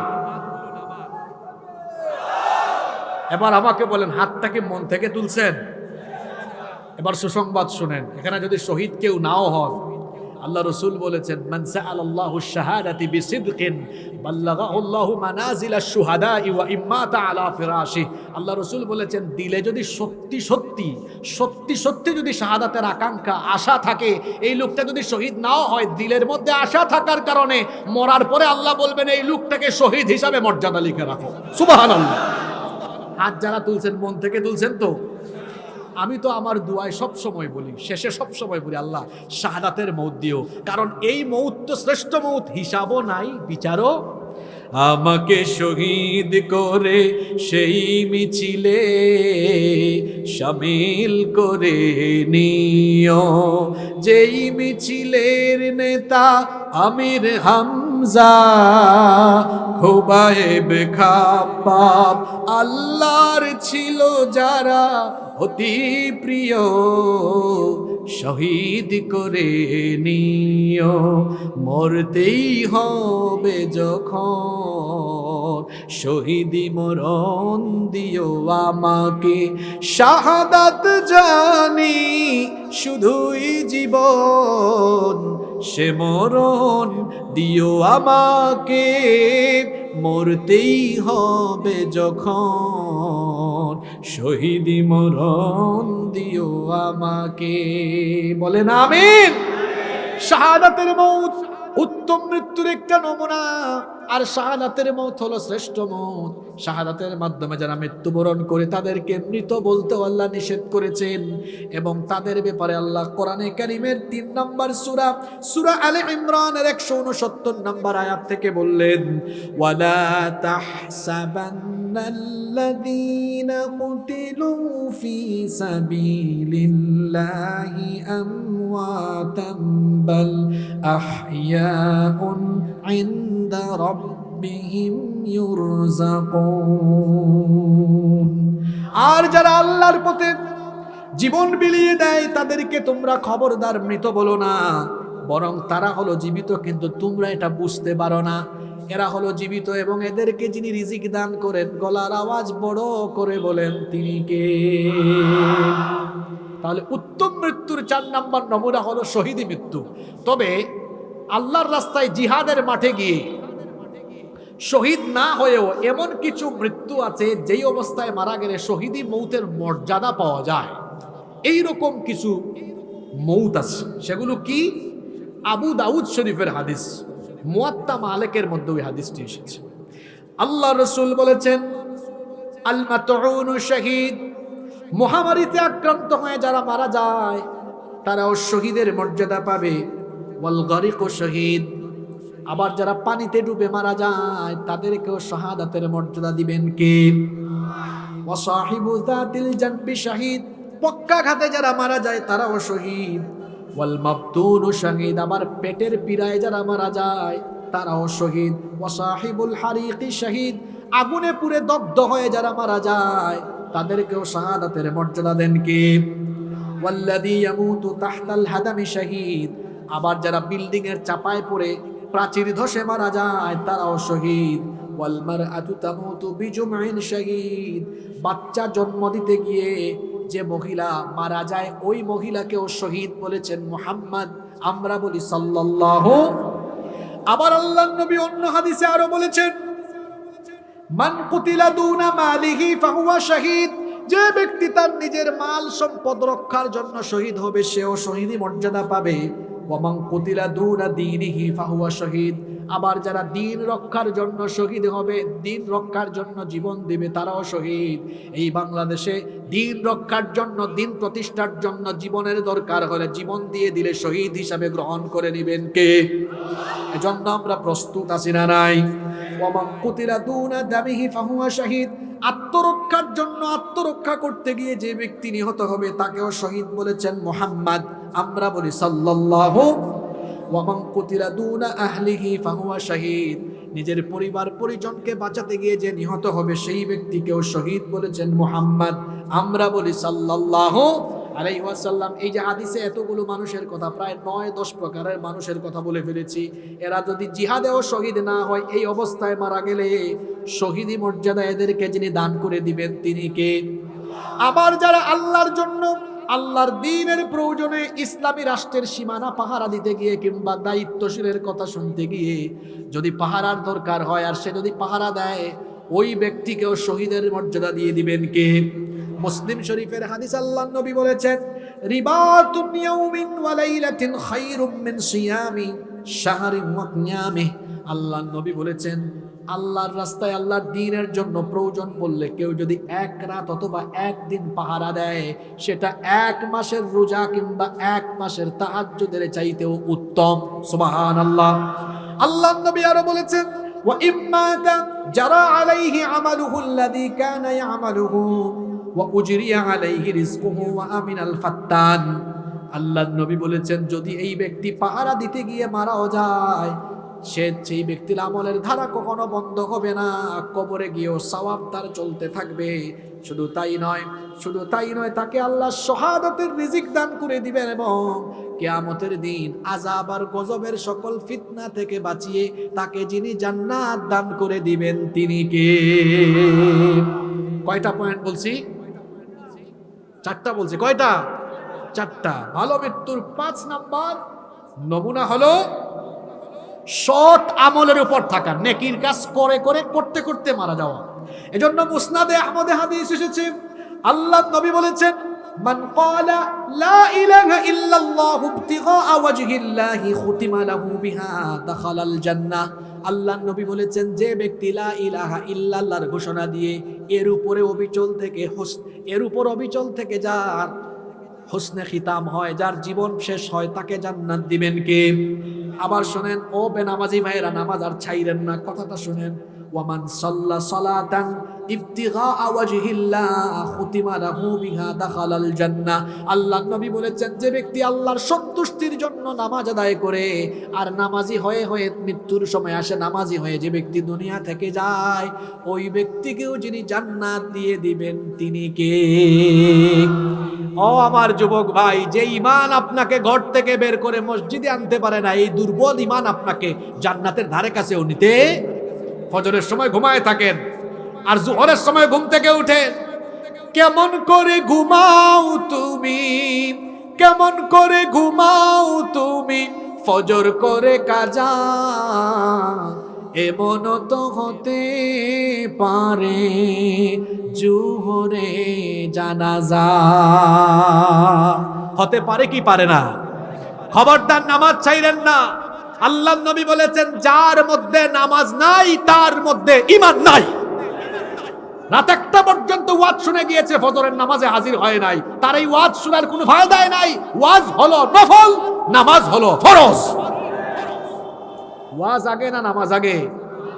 রাগ কইরেন না, এখানে বহু আল্লাহর কুতুব আছে এশার নামাজ পড়ে নাই কিন্তু ওয়াজ শুনতেছে এখনো পর্যন্ত। আবার ঠিকও বলছে, কেমন ভদ্র মানুষ। খবরদার খবরদার খবরদার, নামাজ ছাড়বেন না, নামাজ ছাড়বেন না। মহিলা প্যান্ডেলে যে মা বোনেরা আছেন, খবরদার আমার বোনেরা, নামাজ ছাড়বেন না। একজন মুমিনের প্রধান ডিউটি, প্রথম দায়িত্ব হলো নামাজ। আল্লাহ আমাদেরকে নামাজি বানিয়ে দাও। এরপরে আল্লাহর নবী বলেছেন ওয়ামান সামা ইয়াওমান ইবতিগা ওয়াজহিল্লাহি খুতিমা লাহু বিহা দাখালাল জান্নাহ। আল্লাহর নবী বলেছেন যে ব্যক্তি আল্লাহর সন্তুষ্টির জন্য রোজা রাখে আর এই রকম অবস্থায় তার মৃত্যু হয়, তাকেও জান্নাত দিয়ে দিবেন কে? ওয়ামান তাসাদ্দাকা বিসাদাকাতিন ইবতিগাআ ওয়াজহিল্লাহ খুতিমা লাহু বিহা দাখালাল জান্নাহ। আর যে ব্যক্তি আল্লাহর সন্তুষ্টির জন্য দান সদকা করে, আমি এখানে আলোচনা আরম্ভ করার আগে দেখলাম অনেকেই দান করেছেন, খুব ভালো। আজকের এই দান সদকা যারা করেছেন, এই রকম মরণ পর্যন্ত যারা দান সদকা করতেই থাকবেন, দানশীল হয়ে যারা মারা যাবে, আল্লাহ বলেছেন তাদের জন্য আমার জান্নাতের দরজা খুলে যাবে। তাহলে ভালো মৃত্যুর আরেকটা নমুনা হলো, মরণের আগ পর্যন্তই ওই লোকটা শুধু নেক আমল, ভালো আমল করতেই থাকে, করতেই থাকে, করতেই থাকে, করতেই থাকে। আল্লাহ এদের কাতারে আমাদের সবাইকে শামিল করে নাও। কষ্ট হচ্ছে মনে হয় আপনাদের, তাই না? নাম্বার 6, 6 নাম্বার ভালো মৃত্যুর 6 নাম্বার নমুনা হলো হজের সফরে মৃত্যু হতে পারে। হজের সফরেও যদি কারো মৃত্যু হয়, এটাকে ভালো মৃত্যুর নিদর্শন বলেছেন মুহাম্মদ সাল্লাল্লাহু। আবার কেউ হজে বা উমরায় গিয়া তাই বলে নিজে নিজে ঢুস খাইয়া মরে যাইয়েন না। যে ওয়াজে শুনছি হুজুর বলছে হজের সফরে আসলেই মারা গেলে জান্নাত আছে, তার মানে আত্মহত্যা করতে বলা হয়নি। আপনি গিয়েছেন, ওখানেই মৌত নসিব হয়েছে। এরকম যদি হয়, বুখারী এবং মুসলিম শরীফের হাদিস, হাদিসের বর্ণনাকারী সাহাবী হচ্ছেন আব্দুল্লাহ ইবনে আব্বাস রাদিয়াল্লাহু আনহুমা। তিনি বলেছেন, ক্বালা বাইনামা রাজুলুন ওয়াকিফুন বিআরাফা। আরাফার ময়দানে আমরা এমন এক ব্যক্তির কাছে ছিলাম, ইদ ওয়াকাআ আন রাহিলাতিহি ফাওয়াকাসাতহু। ওই ব্যক্তি তার বাহন থেকে হঠাৎ করে পড়ে গেল, এরপরে তার ঘাড় মটকে সেই ব্যক্তি সেখানেই মারা গেল। এমত অবস্থায় আল্লাহর নবী লোকটার ব্যাপারে বললেন, ইগসিলুহু বিমাইন ওয়া সিদরিন। লোকটাকে পানি, বড়ই পাতার গরম পানি দিয়ে গোসল দাও। ওয়া কাফিনুহু ফি সাওবাইন। তার জন্য আলাদা কাফনের কাপড় আনিও না। শুনেন, হজ অবস্থায় মারা গেলে আলাদা করে কাফনের কাপড় লাগানো হয় না, পরিধান করানো হয় না। নবীজি বলেছেন তার যে ইহরামের 2 টুকরা কাপড় আছে, ইহরামের 2 টুকরা কাপড় দিয়ে কাফন লাগাইয়া দাও। ওয়ালা তুহান্নিতুহু ওয়ালা তুখাম্মিরু রাসাহু। আর কোনো সুগন্ধি লাগায়ও না, এবং তার মাথাটাকে ঢেকেও দিও না। বলেন তো, আমাদের এলাকায় কোনো মানুষ মারা গেলে মাথাটা আমরা পেঁচাইয়া দেই কি দেই না? কিন্তু নবীজি বলেছেন এই লোকটা হজের সফরে মারা গিয়েছে, আলাদা কাফনের কাফন লাগিও না। তার ইহরামের 2 টুকরা কাফন দিয়েই, ইহরামের 2 টুকরা কাপড় দিয়েই তার কাফনের ব্যবস্থা করো, মাথা ঢাকবা না। আবার সেই লোকটার কাফনের কাপড়ে কোনো সুগন্ধিও লাগাবা না। এর কারণ হলো আল্লাহর নবী বলেছেন, ফাইন্নাহু ইউবআসু ইয়াউমাল কিয়ামাতি মুলাব্বিয়ান। কারণ ইসরাফিলের সিঙ্গার ফুৎকারের পরে এই লোকটা তালবিয়া অর্থাৎ লাব্বাইক আল্লাহুম্মা লাব্বাইক বলতে বলতে হাসরের ময়দানে হাজির হবে। এটা ভালো মৃত্যুর আরেকটা সাইন। অনেক কষ্ট দিচ্ছি আপনাদেরকে আমি। 7 নাম্বার ভালো মৃত্যুর 7 নাম্বার নমুনা হলো মৃত্যুর সময় কালেমা নসিব হতে পারা, মুখ দিয়ে বের হওয়া, লা ইলাহা ইল্লাল্লাহু মুহাম্মাদুর রাসূলুল্লাহ সাল্লাল্লাহু। এটা সবার নসিব হবে না, যে ঈমানের উপর থাকবে তার নসিব হবে। আল্লাহর নবী বলেছেন, মান কানা আখিরু কালামিহি লা ইলাহা ইল্লাল্লাহু দাখালাল জান্নাহ। যেই ব্যক্তির আখেরি কালেমা হবে তাওহীদের কালেমা, সেই ব্যক্তির ঠিকানা গন্তব্য হবে জান্নাত। জান্নাত পাওয়ার জন্য শেষ অবস্থা, জান্নাত পাওয়ার পরে একেবারে শেষ অবস্থা হতে হবে এমন ঈমানের উপর অবিচল থাকা, ঈমানের উপর টিকে থাকা। অবস্থা যদি এমন হয় যে সারা জীবন ঈমানের উপর ছিল, মরার সময় বেঈমান, জান্নাতে যেতে পারবে না, যাবে জাহান্নামে। কিন্তু কোন লোক যদি সারা জীবন গুনাহ করার পরেও মরণের আগে ঈমানটা নিয়ে যেতে পারে, তাকে মাফ করে দিয়ে দিবেন কে? একটা ঘটনা মনে পড়ে গেছে, ঘটনাটা কি বলবো? কষ্ট হচ্ছে আপনাদের? ঘটনাটা কি শুনবেন? বনি ইসরাইলের একজন বিখ্যাত কুখ্যাত খুনি, একাধারে এই লোকটা একটা দুইটা নয়, 99টা খুন করেছিল, 99টা মার্ডার করেছে। জোরে বলেন কয়টা? 99টা খুন করার পরে লোকটার মনের মধ্যে অনুশোচনা আসলো, লোকটার মনের মধ্যে অনুতপ্ততা বোধ আসলো। সে গেল খ্রিস্টান পাদ্রির কাছে, গিয়ে বলল, আমি 99টা খুন করেছি, আমি এখন ভালো হতে চাই, ভালো হওয়ার কি রাস্তা আছে নাকি? পাদ্রি বলল, না, তোমার তো ভালো হওয়ার কোনো রাস্তা নাই।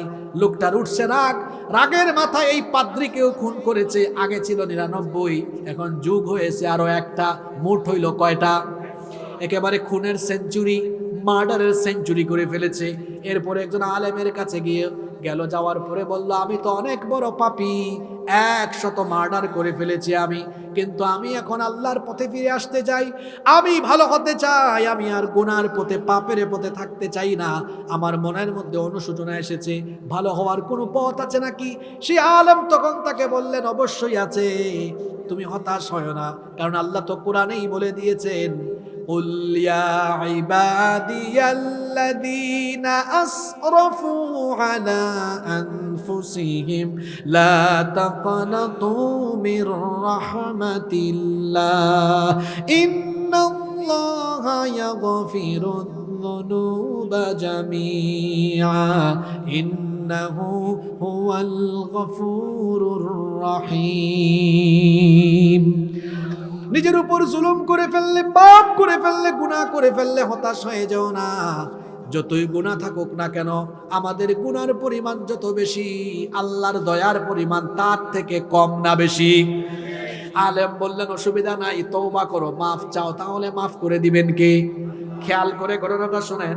এই লোকটা তওবা করলো, তওবা করার পরে আলেম তাকে বললেন, যেহেতু তুমি তওবা করেছো, অবশ্যই তওবা কবুল হয়ে গেলে আল্লাহ তোমার পিছনের সব গুনাহ মাফ করে দিবেন। সুবহানাল্লাহ। এই লোকটাকে তখন আলেম বললেন, শোনো, তুমি তোমার এলাকায় যেও না, কারণ তোমার এলাকায় খারাপ মানুষের সংখ্যা বেশি। ভালোর সাথে থাকলে ভালো, খারাপের সাথে থাকলে আপনি আতরের দোকানে ঢুকবেন, আতর যদি না কিনে 15 মিনিট আতরের দোকানে থেকে বের হয়ে যান, দেখবেন শরীরের সাথে আতরের গন্ধ থাকবে। আবার আপনি যদি বিড়ি নাও খান, সিগারেট নাও খান, সিগারেট খুর বিড়ি খুরের সাথে হাত মিলালে দেখবেন বিড়ি সিগারেটের গন্ধ হয়ে যাবে। তার মানে ভালোর সাথে থাকলে ভালো, খারাপের সাথে থাকলে খারাপ। আলেম বললেন, খবরদার, তুমি তোমার এলাকায় যাও না, বরং একটা এলাকার নাম বলে দিচ্ছি, ওই এলাকায় যাও, গিয়ে বাকি জীবন ওখানে ভালো মানুষের সাথে বসবাস করো। এবার এই লোকটা ওই এলাকার দিকে রওনা করলো। লোকটা কিছু দূর যেতেই, অল্প একটু পথ গিয়েছে, মালাকুল মউত এসেছে, লোকটার মরণ হয়েছে। এবার কোনো মানুষ যখন মারা যায়, একটু আগে হাদিস শুনেছেন, পাপী হলে জাহান্নামের ফেরেশতা আসে, নেককার হলে জান্নাতের ফেরেশতা আসে। কিন্তু এই লোকটা মারা যাওয়ার পরে দেখা গেল জান্নাতের ফেরেশতাও এসেছে, জাহান্নামের ফেরেশতাও চলে এসেছে। জান্নাতের ফেরেশতারা জিজ্ঞেস করছে জাহান্নামের ফেরেশতাদেরকে, তোমাদের এখানে কাজ কি, তোমরা আসছো কেন? জাহান্নামের ফেরেশতারা জান্নাতি ফেরেশতাকে বলে, তোমরা আসছো কেন? এখন জান্নাতি ফেরেশতা বলে, লোকটা তওবা করেছে, এজন্য এসেছি, তাকে আল্লাহ মাফ করে দিয়েছেন, তোমরা আসছো কেন? জাহান্নামের ফেরেশতারা বলে, লোকটা 100 মার্ডার করেছে, জাহান্নামে নিতে এসেছি। দুই গ্রুপের ফেরেশতা তর্ক আরম্ভ করেছে। মধ্যস্থকারী আল্লাহ আরেকজন ফেরেশতা পাঠালেন, বললেন, শুনো, দুই গ্রুপ তর্ক করো না। এই লোকটাকে আলেম যে বলেছিলেন একটা ওই ভালো এলাকার দিকে যাওয়ার জন্য, দেখো তো লোকটা যেই জায়গায় মৃত্যুবরণ করেছে ওই জায়গা থেকে ওই এলাকার দূরত্ব কম না বেশি? যদি এলাকার দূরত্ব কম হয়, তাহলে এই এলাকার দূরত্ব যদি কম হয়, তাহলে লোকটাকে জান্নাতি ফেরেশতারা নিয়ে যাও, আর দূরত্ব যদি বেশি হয়, তাহলে জাহান্নামে নিয়ে যাও। প্রকৃত অর্থে লোকটা ওই এলাকা থেকে বহু দূরেই ছিল, কিন্তু লোকটা যেহেতু তওবা করেছেন, আল্লাহ তওবাও কবুল করেছিলেন, এই জন্য ফেরেশতারা যখন মাপা আরম্ভ করেছে, আল্লাহ তখন নিজের দয়ায় মৃত্যুর ওই জায়গা থেকে ওই এলাকাকে আল্লাহ তাআলার নিকটবর্তী করে দিলেন। লোকটা সারা জীবন করছে গুনাহ, কিন্তু মরার আগে কি নিয়ে গিয়েছে? ঈমান নিয়ে গিয়েছে। কি নিয়ে গিয়েছে? এরকম বহু মানুষ আছে খুব নামাজি, মরার সময় সুদ খাইয়া মরছে। এরকম সুদখুর তো রংপুরে নাই, সারা জীবন। অনেক সুদখুর আছে দেখবেন 5 ওয়াক্তের নামাজি, আপনাদের গ্রামে হয়তো নাই। আমি বহু জায়গায় দেখেছি নামাজি সুদখুর, একদম কোথায় নামাজে দাঁড়ায় জানেন? হুজুরের ঠিক পিছনে। আবার ওই জায়গা দখল করা, কাউরে বসতেও দেয় না, কেউ বসলে মাইন্ড করে, কই তুই আমার জায়গায় বসত কেন? অনেকে মসজিদে জায়গা দখল করে, আপনাদের এলাকায় হয়তো নাই, আমাদের সিলেটে এগুলো আছে, এদিকেও আছে না? দেখবেন তার নির্দিষ্ট প্লেস, ওখানে কেউ বসলে কয়, ভাই তুমি এখানে বসছো কেন, এটা আমার জায়গা তো। আসে না? আল্লাহ এগুলো থেকে আমাদেরকে হেফাজত করেন। তাহলে বলছিলাম, ঈমান নিয়ে বেঁচে থাকাটাই শুধু যথেষ্ট নয়, ঈমান নিয়ে মরতে পারা হলো সফলতা। আল্লাহ ঈমান নিয়ে বাঁচার, ঈমান নিয়ে মরার তৌফিক দাও। আর কষ্ট দিব না, শেষ দিকে চলে আসছি। আমরা প্রথমে কি বললাম? মৃত্যুর 2 প্রকার। পরে কি বললাম? ভালো মৃত্যুর 7টা সাইন, নিদর্শন। এবার আমার শেষ পয়েন্ট। এখন আপনাদের কাছে আমার প্রশ্ন, আপনারা সবাই এই ভালো মৃত্যু, উত্তম মৃত্যু চান কি চান না? আসলেই সবাই চান? এবার ভালো মৃত্যুর 6টা আমল বলবো খুব সংক্ষেপে। আপনারা 10 মিনিট সময় দিতে পারবেন তো আমাকে? এই 6টা কিন্তু মুখস্থ করে যাওয়া লাগবে। আজকে কি মহিলারা মাহফিলে আছেন নাকি? মা বোনরাও মুখস্থ করবে। ভালো মৃত্যু নসিব হওয়ার কয়টা আমল?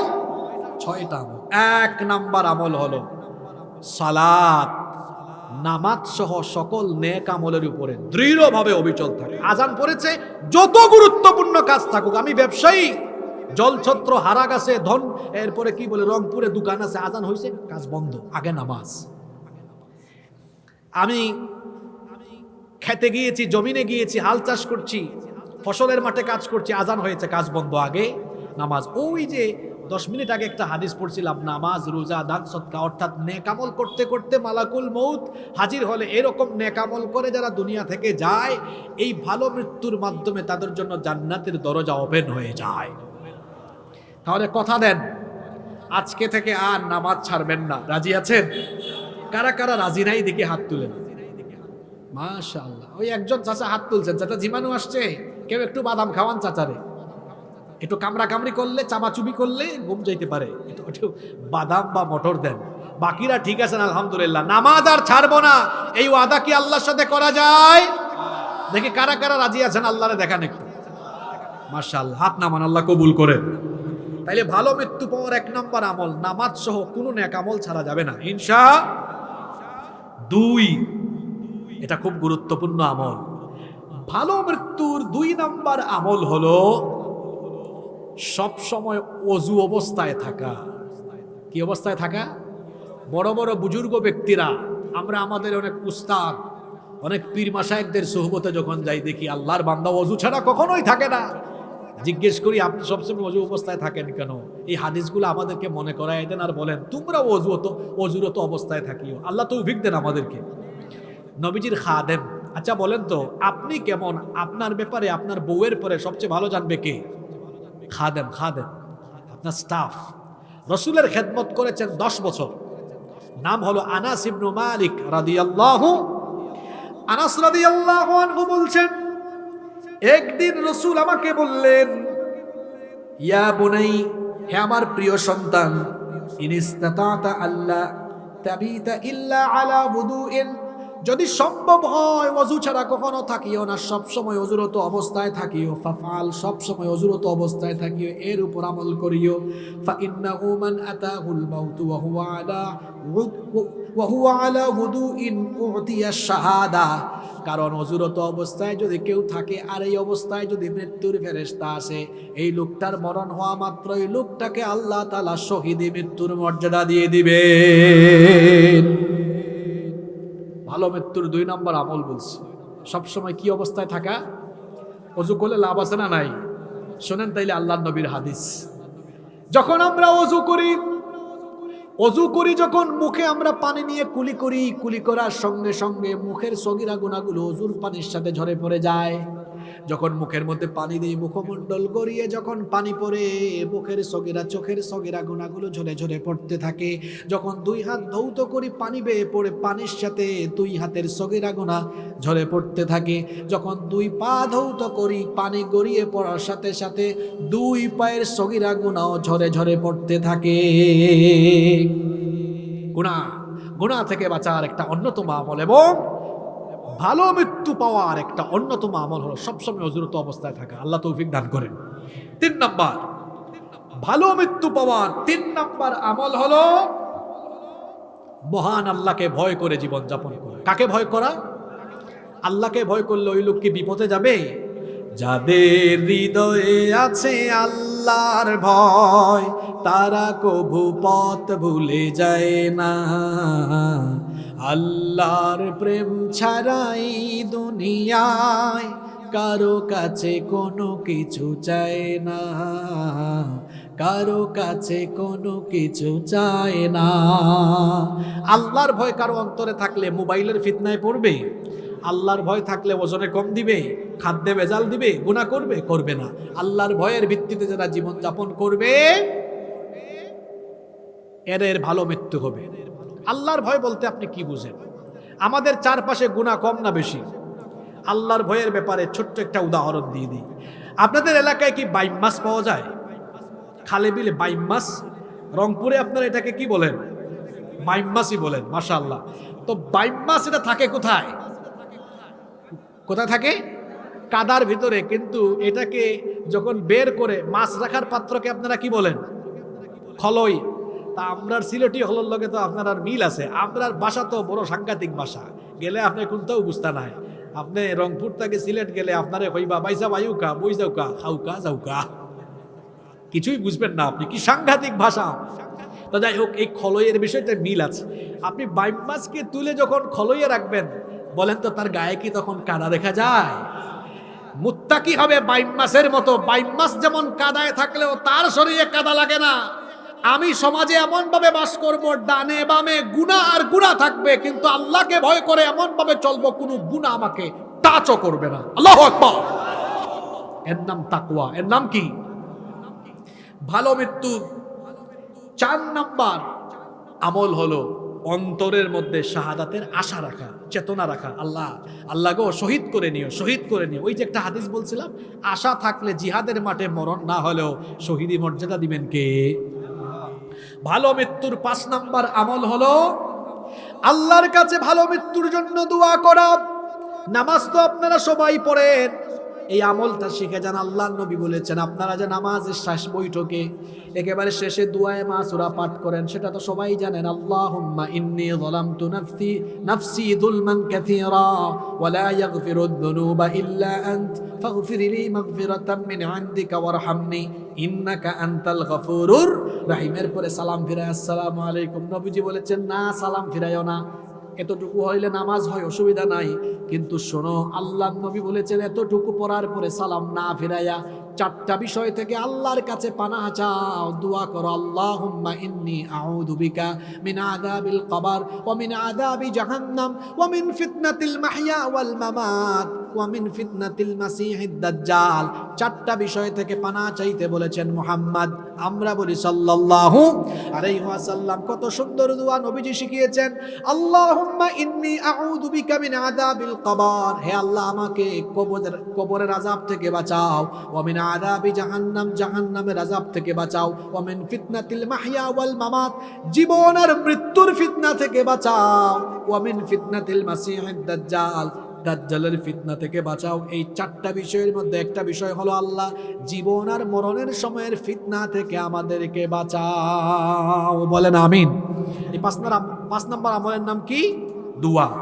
6 নাম্বার আমল হলো প্রতিদিন অল্প হোক কম হোক আল্লাহর পথে একটু সাদকা করার চেষ্টা করবেন, দান করার চেষ্টা করবেন। কারণ হলো জামে সগীরের মধ্যে হাদিস এসেছে, আল্লাহর নবী বলেছেন আস-সাদাকাতু তাদফাউ মিতাতাসসু। আল্লাহর নবী বলেছেন সাদকার মাধ্যমে মন্দ নিকৃষ্ট মৃত্যু থেকে আল্লাহ নিরাপত্তা দান করেন। আবার মুসনাদে আহমদের বর্ণনায় হাদিস এসেছে, আল্লাহর নবী বলেছেন মান তাসাদদাকা বিসাদাকাতিন ইবতিগা ওয়াজহিল্লাহি খুতিমা লাহু বিহা দাখালাল জান্নাহ। যে ব্যক্তি আল্লাহর সন্তুষ্টির উদ্দেশ্যে দান সদকা প্রতিদিন করতে থাকে আর এই অবস্থায় মারা যায়, এই উত্তম মৃত্যুর জন্য আল্লাহর জান্নাতের দরজা ওপেন হয়ে যায়। এবার আমরা সামারি খুলাসাতে চলে যাব, সারমর্মতে। এই লম্বা সময় ব্যাপী যে আলোচনা হলো, এর একটা সামারি আমরা 1 মিনিটে জানব। মৃত্যুর ধরন হলো কয়টা? জোরে বলেন কয়টা? নিকৃষ্ট আর উৎকৃষ্ট। নিকৃষ্ট মৃত্যুটা খুব কষ্টের, খুব যন্ত্রণার। আল্লাহ এমন মৃত্যু থেকে আমাদেরকে রেহাই দিও, হেফাজত করিও। আর 2 নাম্বার উত্তম মৃত্যু, এটা নেককারের জন্য হয়, এটা ভালো মানুষের জন্য হয়। আল্লাহ আমাদেরকে নেককারদের কাতারে শামিল করে দিও। তারপরে বলেছি উত্তম মৃত্যু, নেকির মৃত্যুর আবার কয়টা নিদর্শন আছে, আলামত আছে? 7টা আলামত আছে। এরপরে বলেছি এই উত্তম মৃত্যু পাওয়ার জন্য কিছু আমল করতে হবে। আর কয়টা আমলের কথা বলেছি? এবার আসেন 1 নাম্বার আমল কি ছিল? জোরে বলেন 1 নাম্বার আমল কি? নামাজ সহ অন্যান্য নেক আমল। নামাজ ছাইড়া দিবেন নাকি? আদায় করবেন তো? তারপরে 2 নাম্বার আমল ছিল সব সময় কি অবস্থায় থাকা? ওযু করবেন ইনশাআল্লাহ। 3 নাম্বার আমল ছিল কি? আল্লাহকে ভয় করে জীবন যাপন করা। 4 নাম্বার কি ছিল? অন্তরে শহীদি তামান্না রাখা। 5 নাম্বার ছিল ভালো মৃত্যুর জন্য দোয়া করা। 6 নাম্বার ছিল প্রতিদিন চেষ্টা করা অল্প স্বল্প হোক একটু দান করা। এখন মহিলারা বলবেন, হুজুর আমরা কি প্রতিদিন ঘর থেকে বেরোই নাকি, আমরা কেমনে দান সৎকা করবো? তো শিখাই দিই, আপনার বাসার মধ্যে একটা বক্স রাখবেন, বা একটা ওই যে এটাকে কি বলেন আপনারা, বিস্কিট টিস্কিট রাখে যে কি বয়াম নাকি কি বলেন, বয়াম রাখেন, একটা বক্স রাখেন, ওখানে প্রতিদিন 2 টাকা 3 টাকা 5 টাকা 10 টাকা করে জমান, মসজিদ মাদ্রাসায় দিলেন, দিন প্রতিষ্ঠান আন্দোলন যারা করেন তাদেরকে সহযোগিতা করলেন, ভালো ভালো কাজে দিনই কাজে এটা দিলেন। তাহলে আপনি প্রতিদিন বের না হলে ওই যে প্রতিদিন এটা জমায় জমায় রাখলেন, একটা দান বাক্স ঘরের ভিতরে বানায় ফেললেন, তারপরে যখন বেরোইলেন বা কাউকে পাইলেন কি করলেন, দিয়ে দিলেন। প্রতিদিন অল্প অল্প দান করবেন, কারণ নবীজি বলেছেন ভালো মৃত্যু পাওয়ার এটাও একটা আমল। ওই যে হাদিসটা বললাম একটু আগে, যারা প্রতিদিন দান করতে থাকে এদেরকে আল্লাহ দয়া করে ভালো মৃত্যু উপহার দিয়ে দিবেন। রব্বানা যালামনা আনফুসানা ওয়া ইল্লাম তাগফির লানা ওয়া তারহামনা লানাকুনান্না মিনাল খাসিরিন। ربنا اغفر لنا ولإخواننا الذين سبقونا بالإيمان ولا تجعل في قلوبنا غلا للذين آمنوا ربنا إنك رؤوف رحيم.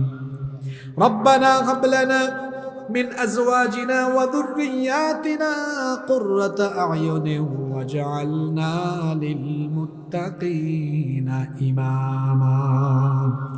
رب العالمين ওগো আমাদের মালিক, ওগো আমাদের রব, সেই বিকেল থেকে সন্ধ্যা থেকে নিয়ে গভীর রাত পর্যন্ত তোমার কোরআন পাগল বান্দারা নীরবে বসে বসে তোমার কালাম থেকে আলোচনা শুনেছেন। তোমার অনেক মায়ার বান্দিরাও কষ্ট করে এসেছেন, দীর্ঘ সময় ধরে কোরআন শুনেছেন। রব্বুল আলামিন, কেবলমাত্র তোমার সন্তুষ্টির জন্য আমরা এখানে এসেছি। ওগো মালিক, আমরা যারা হাত তুলেছি, জীবনে কম হোক বেশি হোক সবাই আমরা গুনাহ করে ফেলেছি। আমাদের গুনাহের দিকে যদি তাকাও তাহলে আমাদেরকে ক্ষমাও করতে ইচ্ছে হবে না। ও মালিক, আমাদের গুনাহের দিকে না থাকে তোমার রহমতের দিকে দৃষ্টিপাত করে তোমার গফফার নামের খাতিরে আমাদের জীবনের ছোট বড় জানা অজানা যত গুনাহ আছে দয়া করে সব গুনাহ তুমি মাফ করে দাও। আল্লাহ তাকায় দেখো এই মাঠের দিকে, তোমার বান্দারা মাথাটা নত করে দিয়ে এতিমের মতো ভিক্ষার দোকানে হাত তুলেছে। আল্লাহ এই হাতগুলো দেখে তোমার কি একটু দয়া হয় না, মায়া হয় না? আল্লাহ যারা হাত তুলেছেন প্রত্যেককে তুমি মাফ করে দিয়ে সবাইকে বেগুনা বানিয়ে মাসুম বানিয়ে তুমি বাড়ি ফিরাইয়া দাও। মহিলা প্যান্ডেলে পর্দার আড়ালে আমার অনেক মা বোনরা এসেছেন। আল্লাহ আমার এই সকল মা বোনদের গুনাহ খাতা তুমি মাফ করে দাও। রব্বুল আলামিন, আমাদের স্ত্রী সন্তানদেরকে মাফ করে দাও। আমাদের ছেলে মেয়েগুলোকে পরহেজগার বানায়া দাও, তাদেরকে আমাদের জন্য চক্ষু শীতলকারী বানায়া দাও। রব্বুল আলামিন, আমাদের কলিজার টুকরা মা বাবাকে মাফ করে দাও। আমাদের যাদের আব্বা আম্মা আমাদেরকে এতিম করে দিয়ে অন্ধকার কবরের বাসিন্দা হয়ে গিয়েছেন, দয়া করে আমাদের কবরবাসী আব্বা আম্মার কবরের আযাব মাফ করে দাও। তাদের কবরটাকে তুমি জান্নাতুল ফেরদাউস বানিয়ে দাও। রব্বুল আলামিন, আমাদের মা বাবা যাদের বেঁচে আছেন নেক হায়াত বাড়িয়ে দাও। যতদিন তারা বেঁচে থাকবেন আমাদেরকে আমাদের বাবা মায়ের খেদমতের তৌফিক দিয়ে দাও। আল্লাহুম্মা গফিরলি ওয়া লিওয়ালিদাইয়া ওয়া কুর রাব্বিরহামহুমা কামা রাব্বায়ানি সগীরা। রাব্বিরহামহুমা কামা রাব্বায়ানি সগীরা। রব্বুল আলামিন, আমাদের আত্মীয় স্বজন যারা কবরে চলে গিয়েছেন তাদেরকে মাফ করে দাও। এই জলছত্র এলাকায় যত কবরস্থান রয়েছে কবরস্থানের সব মুর্দেগানদেরকে মাফ করে দাও। রব্বুল আলামিন, জলছত্র মদিনাতুল উলুম হাফেজিয়া নুরানি একাডেমি মাদ্রাসাকে তুমি কবুল করে নাও। এই মাদ্রাসার প্রতিষ্ঠা লগ্ন থেকে নিয়ে এখন পর্যন্ত যারা মাদ্রাসার খেদমত করে যারা বিদায় হয়েছেন তাদেরকে মাফ করে দাও। যারা এখনো করছেন সবাইকে তুমি মাফ করে দাও। মাদ্রাসার ম্যানেজিং কমিটির সবাইকে মাফ করে দাও। শিক্ষকদের নেক হায়াত বাড়িয়ে দাও, যোগ্যতা দক্ষতা বাড়িয়ে দাও। যে হাফেজ ছাত্রদেরকে পাগড়ি দেওয়া হয়েছে সবাইকে বিশেষজ্ঞ আলেম হওয়ার তৌফিক দিয়ে দাও। রব্বুল আলামিন, আজকের মাহফিলের সম্মানিত প্রধান অতিথি, বিশেষ অতিথি, বরেণ্য যত অতিথিবৃন্দ এসেছেন সবাইকে তুমি মাফ করে দাও। যত মানুষ এখানে এসেছেন আল্লাহ সবাইকে তুমি দ্বীনের জন্য কবুল করে নাও রব্বুল আলামিন। আমাদের সবাইকে তুমি দিনদার মুত্তাকি পরহেজগার বানায়া দাও রব্বুল আলামিন। আমাদের এই দেশটাকে তুমি কোরআনের জন্য কবুল করে নাও, এই দেশে তুমি কোরআনের বিজয় দান করে দাও রব্বুল আলামিন।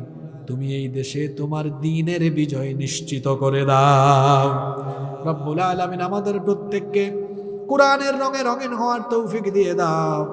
মিডিয়ার যত ভাইরা এসেছেন আল্লাহ তাদেরকে ইখলাসের সাথে কাজ করার তৌফিক দিয়ে দাও, তাদের গুনাহগুলো মাফ করে দাও।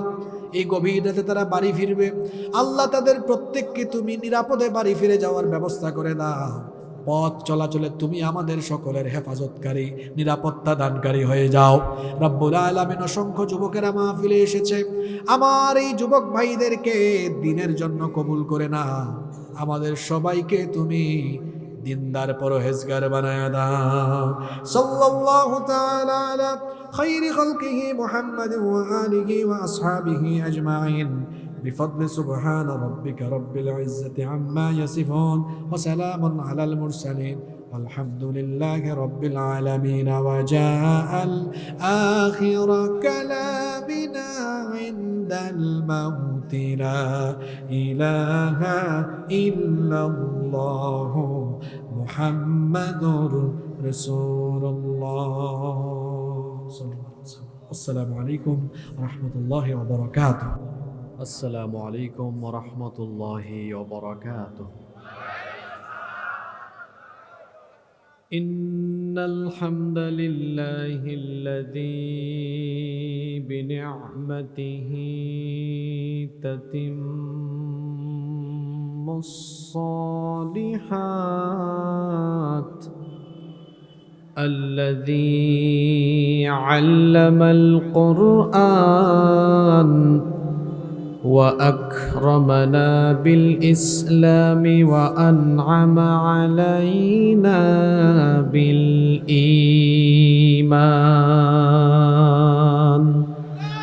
نستغفره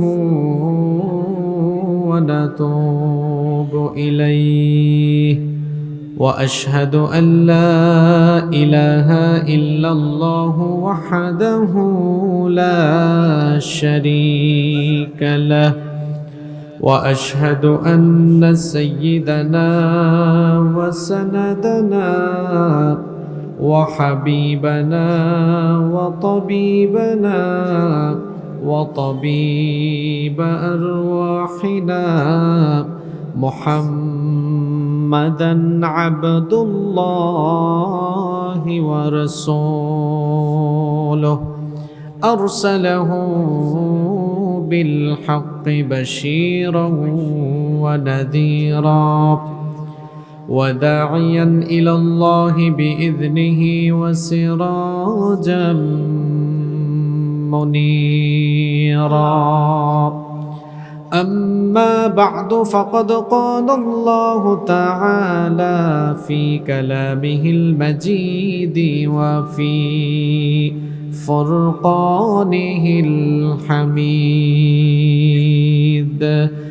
أعوذ بالله من الشيطان الرجيم.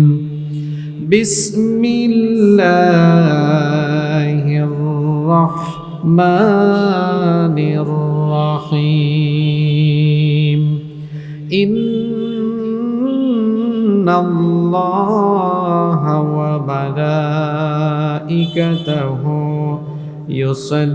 يصلون على النبي يا أيها الذين آمنوا صلوا عليه وسلموا تسليما.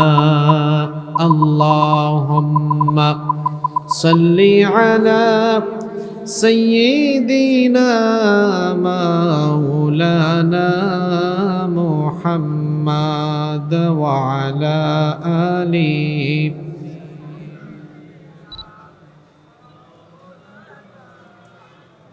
नहीं दो जहां में मिसाले मोहम्मद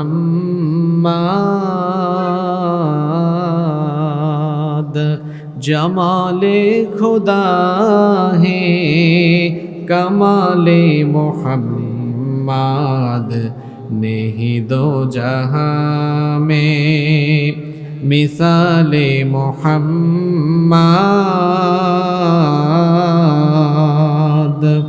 जमाले खुदा है कमाले मोहम्मद हृदय मोहम्मद अल्लाहुम्मा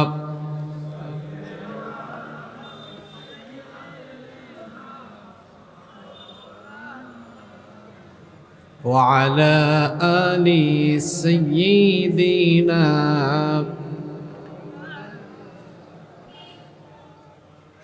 বাংলাদেশের ঐতিহ্যবাহী রংপুর মহানগরীতে অবস্থিত জলছত্র মদিনাতুল উলুম হাফেজিয়া ও নুরানি একাডেমি মাদ্রাসার হাফেজ ছাত্রদের পাগড়ি প্রদান উপলক্ষে আয়োজিত আজকের এই নবম বার্ষিক তাফসিরুল কোরআন মাহফিলের সমাপনী অধিবেশনের মোহতারাম শ্রদ্ধাভাজন সভাপতি, আজকের এই আয়োজনের সম্মানিত বরেণ্য অতিথিবৃন্দ, মঞ্চে বসা সম্মানিত বিশিষ্ট ব্যক্তিবর্গ, রাজনৈতিক সামাজিক নেতৃবৃন্দ, আমার সামনে বসা বিভিন্ন অঞ্চল থেকে আগত আমার পিতৃতুল্য সম্মানিত মুরব্বিয়ানে আযম, যুগে যুগে আল্লাহর জমিনে আল্লাহর দিন এবং বোনেরা, উপস্থিত মিডিয়ার প্রিয় কর্মী এবং সাংবাদিক ভাইয়েরা, প্রশাসন এবং গোয়েন্দা সংস্থার সম্মানিত ভাইয়েরা, প্রিয় জলছত্র তথা আমার প্রিয় সম্মানিত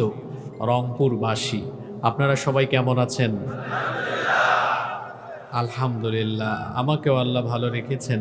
আমাদের সবাইকে সুস্থতার সাথে বাঁচিয়ে রেখে আজকের এই সুন্দর বরকতময় নান্দনিক এবং জান্নাতি এই আয়োজনে আমাদেরকে সামিল হওয়ার তৌফিক যিনি দান করেছেন, গলার আওয়াজ বড় করে সবাই বলেন তো তিনি কে? সেই মহান রবের জন্য হৃদয়ের সবটুকু ভালোবাসা, আবেগ, অনুভূতিকে উজাড় করে দিয়ে খুশি মনে প্রাণবন্ত আওয়াজে উচ্চ কণ্ঠে কালিমাতুশ শুকর আদায় করে আমরা সকলেই পড়ছি আলহামদুলিল্লাহ। আমার সাথে সকলে পড়েন রব্বানা লাকাল হামদ হামদান কাসীরান তাইয়িবান মুবারাকান ফীহি। মহব্বতে সবাই বলেন লাকাল হামদু বিল ঈমান ওয়া লাকাল হামদু বিল ইসলাম ওয়া লাকাল হামদু বিল কুরআন। আমরা প্রশংসা করলাম কার? ফায়দা হয়েছে কার?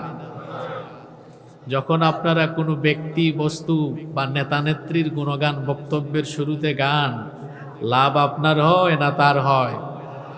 যুবক ভাইদেরকে বলছি, এই তারুণ্য, এই যৌবন, তারুণ্যের এই শক্তি, সামর্থ্য, ঘাম, রক্ত তথাকথিত নেতা নেত্রীদের সামনে পিছনে চামচার মতো খেটে এই তারুণ্য নষ্ট করে দিও না। বি এ প্রেস্টিজিয়াস পারসন, ব্যক্তিত্ববান হও। তোমার মতো একটা শিক্ষিত ছেলে যে কিনা বিশ্ববিদ্যালয়ে অনার্স মাস্টার্সে পড়ে, সে কিনা অশিক্ষিত মূর্খ, নেতা নেত্রীর সামনে পিছনে চামচামি করে, তোমার জন্য আমার বড় আফসোস হয়। এই তারুণ্য, এই যৌবনের শক্তি সামর্থ্য আমি কোনো নেতা নেত্রীর সামনে পিছনে গিয়ে খরচ করব না। যদি খরচ করতেই হয় তাহলে আমার মালিক, আমার মাবুদ, আমার রবের দিন প্রতিষ্ঠার জন্য আমি এটা খরচ করব।